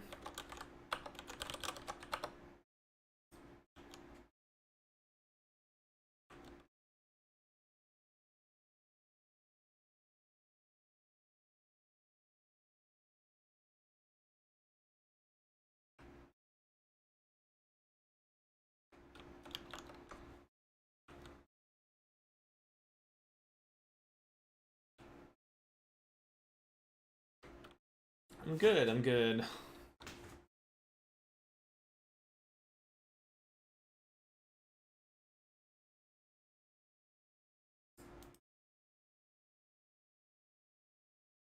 So how would we do that? I guess one thing we could do here is say handle server, handle client,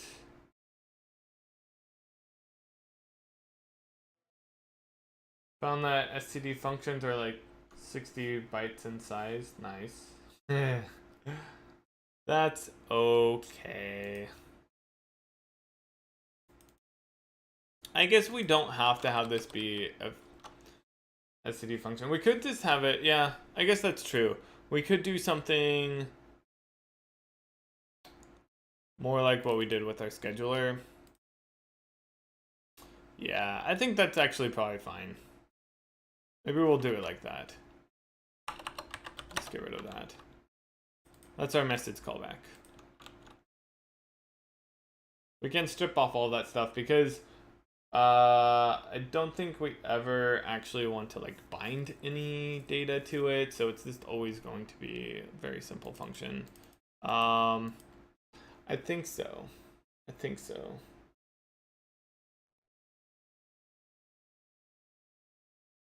And free functions with the same type though, yeah. I guess we should think about that. Like, how are we wanting to use this?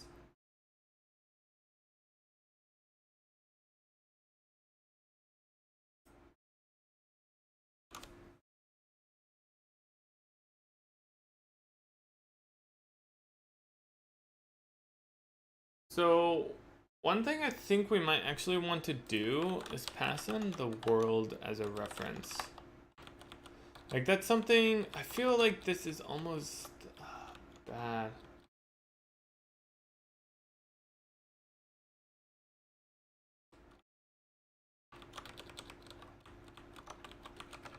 So this would be class world. The one thing I'm not sure about here is that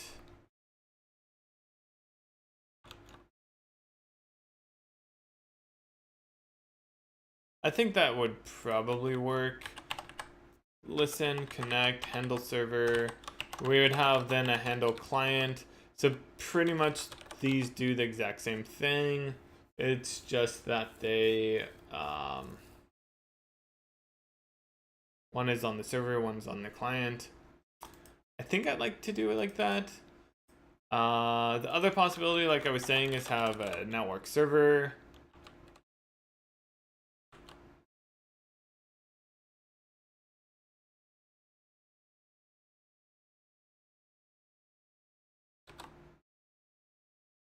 I think this is fine. Handle server, handle client.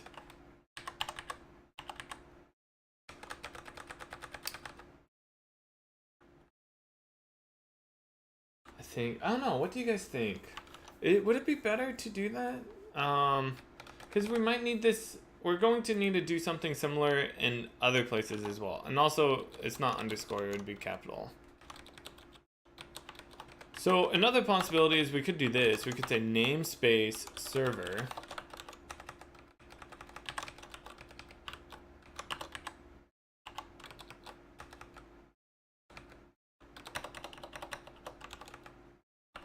Namespace client. And it really is the same function. It's just, you know, different namespaces that they're being defined in. So like here we could have a like void setup or whatever we want to call it.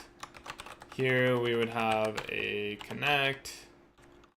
So then anywhere when we would want to use this stuff, we would have to do things like network server setup.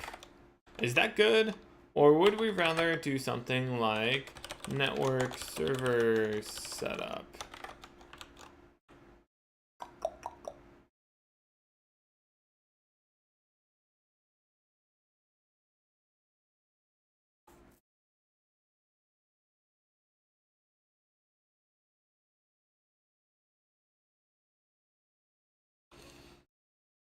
And we have, and I guess the other possibility is network handle server.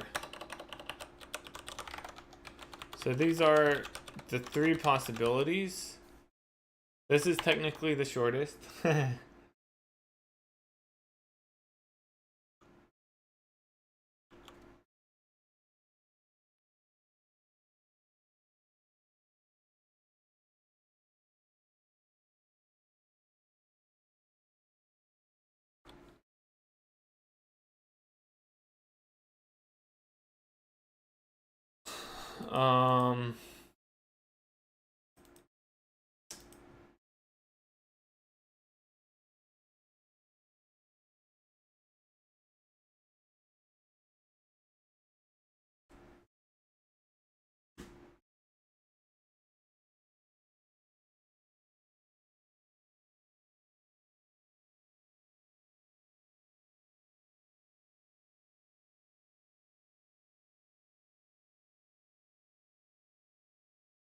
I don't know which one I like the most.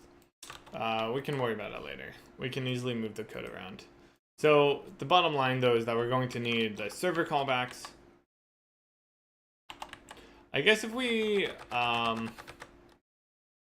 put it in a separate, yeah, I think we'll just do it like this. We'll have server callbacks and client callbacks. That's going to be static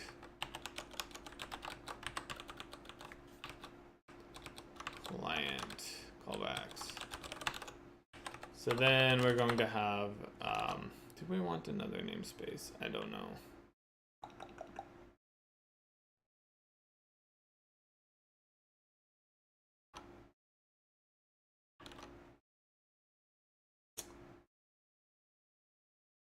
I think I am leaning towards this one. It's shortest. And I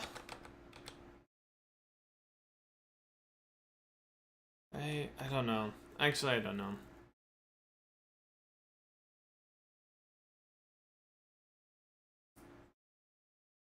Because I'm trying to think, are there things? Yeah, there are things that we would want just on the network namespace. So this one doesn't make sense. I would say this one doesn't make sense because we do want things like the connection or the message callback, message type that are within the network namespace. And so we don't really want to put it in the network server. We don't want to have a network namespace, a network server namespace, and a network client namespace. So that one definitely doesn't make sense. So the question then is, does it make sense to put these in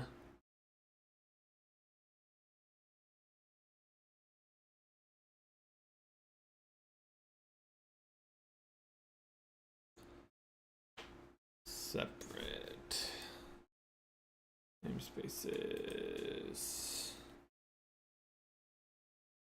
I could almost see maybe if we had the server namespace, we could put message types inside of there, and we'd have ones that are specifically for the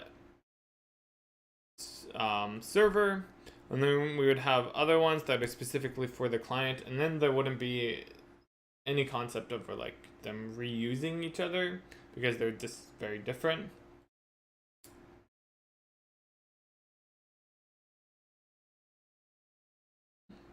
I kind of like that.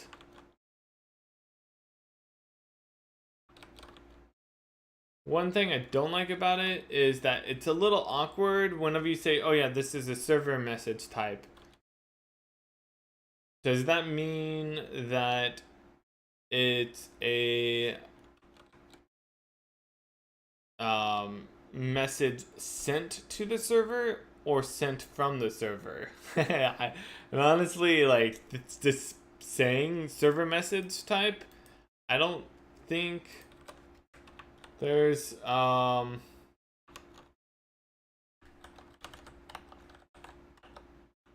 don't think there is actually any way to like truly distinguish the two easily.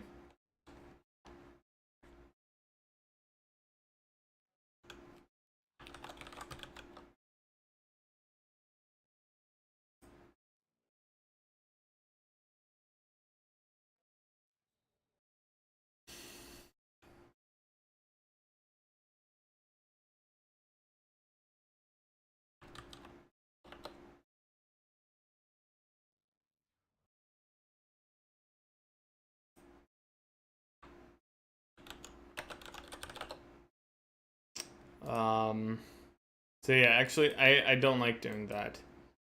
Still trying to decide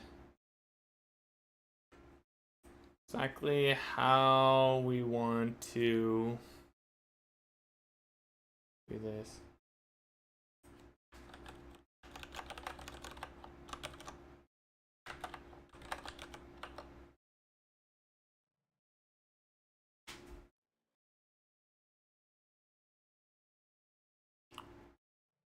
Yeah, I think I'm going to go with the 2 namespaces. I think I like that one the most.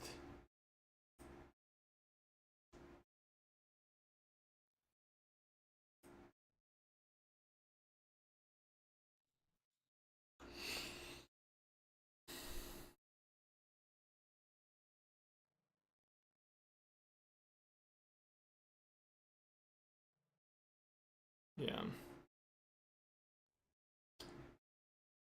Indeed.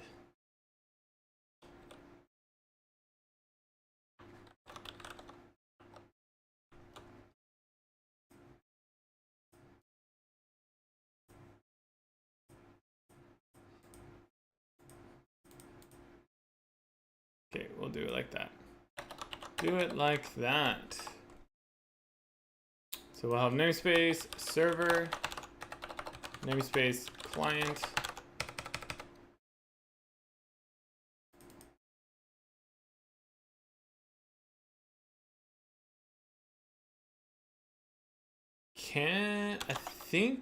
I don't know if this would conflict here. Callbacks.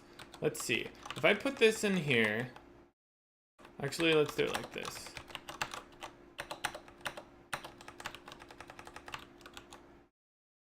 Is that okay? And then if I call this or add in, yeah, I think it's going to complain about that. It's callbacks message equals callback, right?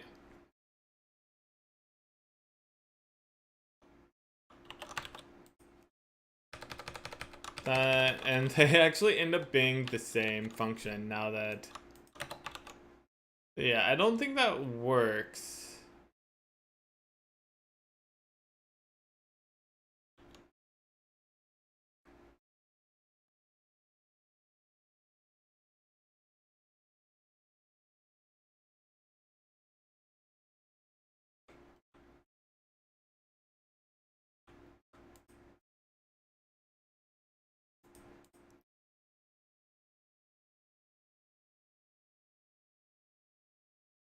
I think it doesn't like the fact that I'm passing in a message type.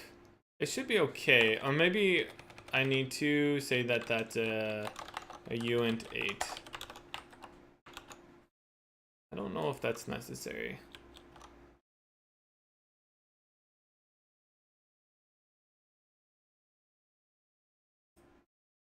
Uses undefined class. Uses undefined. Oh.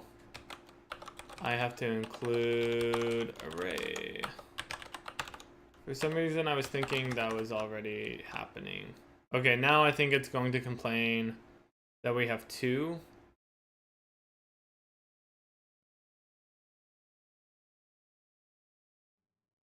Because it's this, I think what ends up happening is that it's this placed straight into this compilation unit as like callbacks, and so it doesn't know which one we're actually talking about here.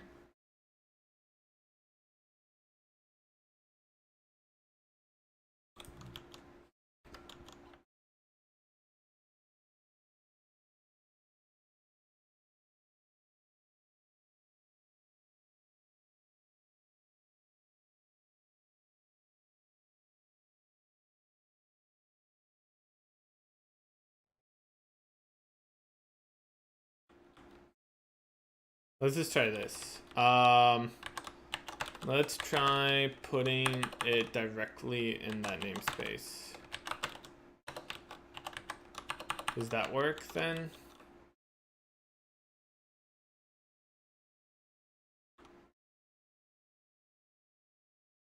Oh wait, maybe I have something else going on here. Reinitializing a reference or assignment through a reference to function is illegal.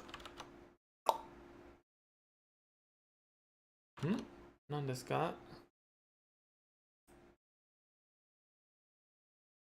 Okay, I'm using this wrong.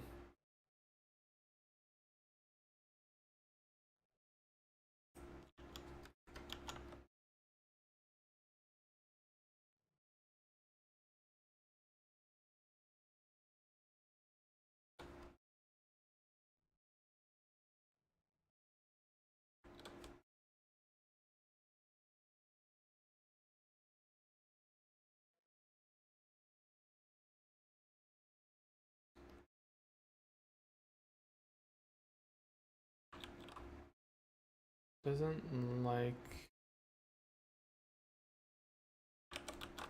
doing that. Make a vector of references.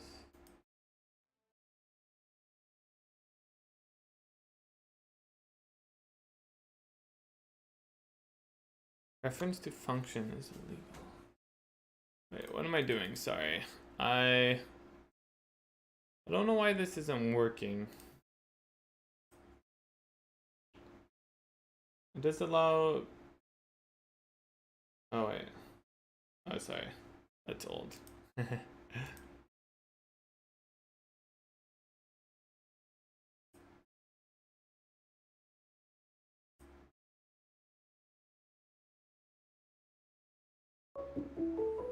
Oh.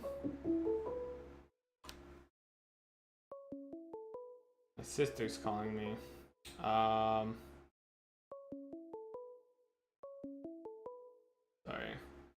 I don't know why she's calling me. That never happens. Why would she do that? Obviously I'm not gonna answer it here, but yeah, give me a minute, guys. I'm gonna call her back on my actual phone and see what's up. So I'll be right back. I'm also gonna grab some water while I'm at it. Give me just 1 minute. Okay, I'm back. I may, and by may, most likely will need to be stopping the stream soon. I just going to go do lunch with family, kind of impromptu. My brother's up in the area visiting, which doesn't happen too often, so yeah. Apologies if I do need to bail here soon, but we'll see if we can at least kind of get this working some. I'm kind of surprised this is not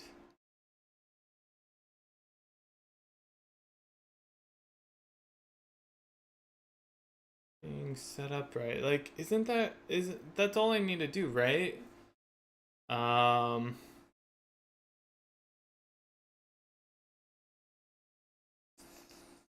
In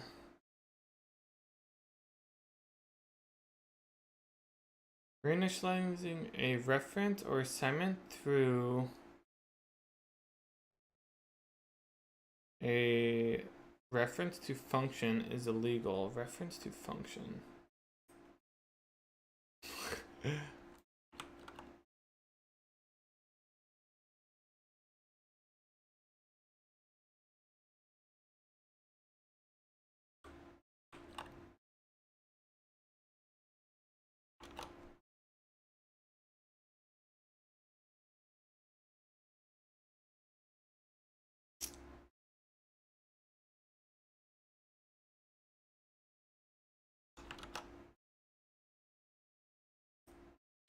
Oops, wrong thing.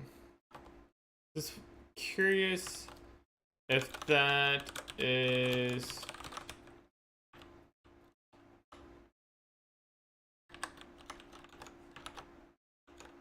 only happening with it like that.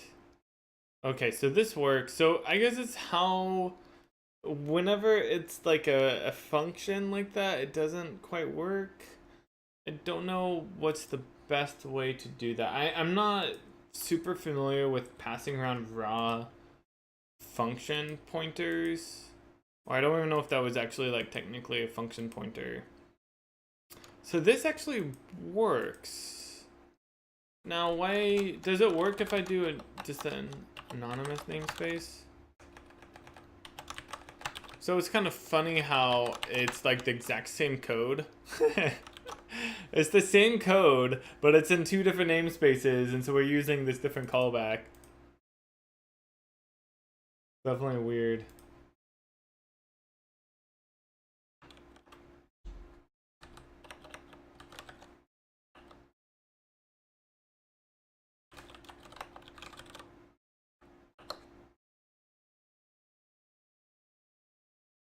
Okay, so confirmation that I am indeed going to go out to lunch now.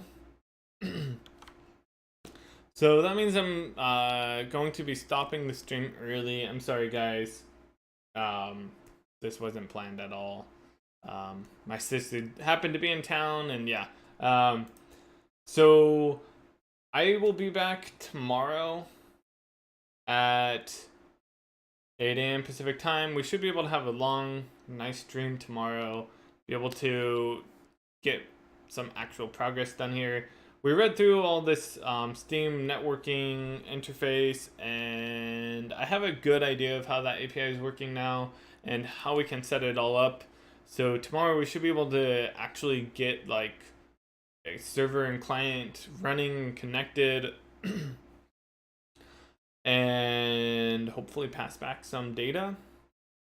Maybe have it so it just like sends the server will send a entity created message to the client, so we can see the entities popping up on the client when we create them on the server. That would be really cool if we could get that done,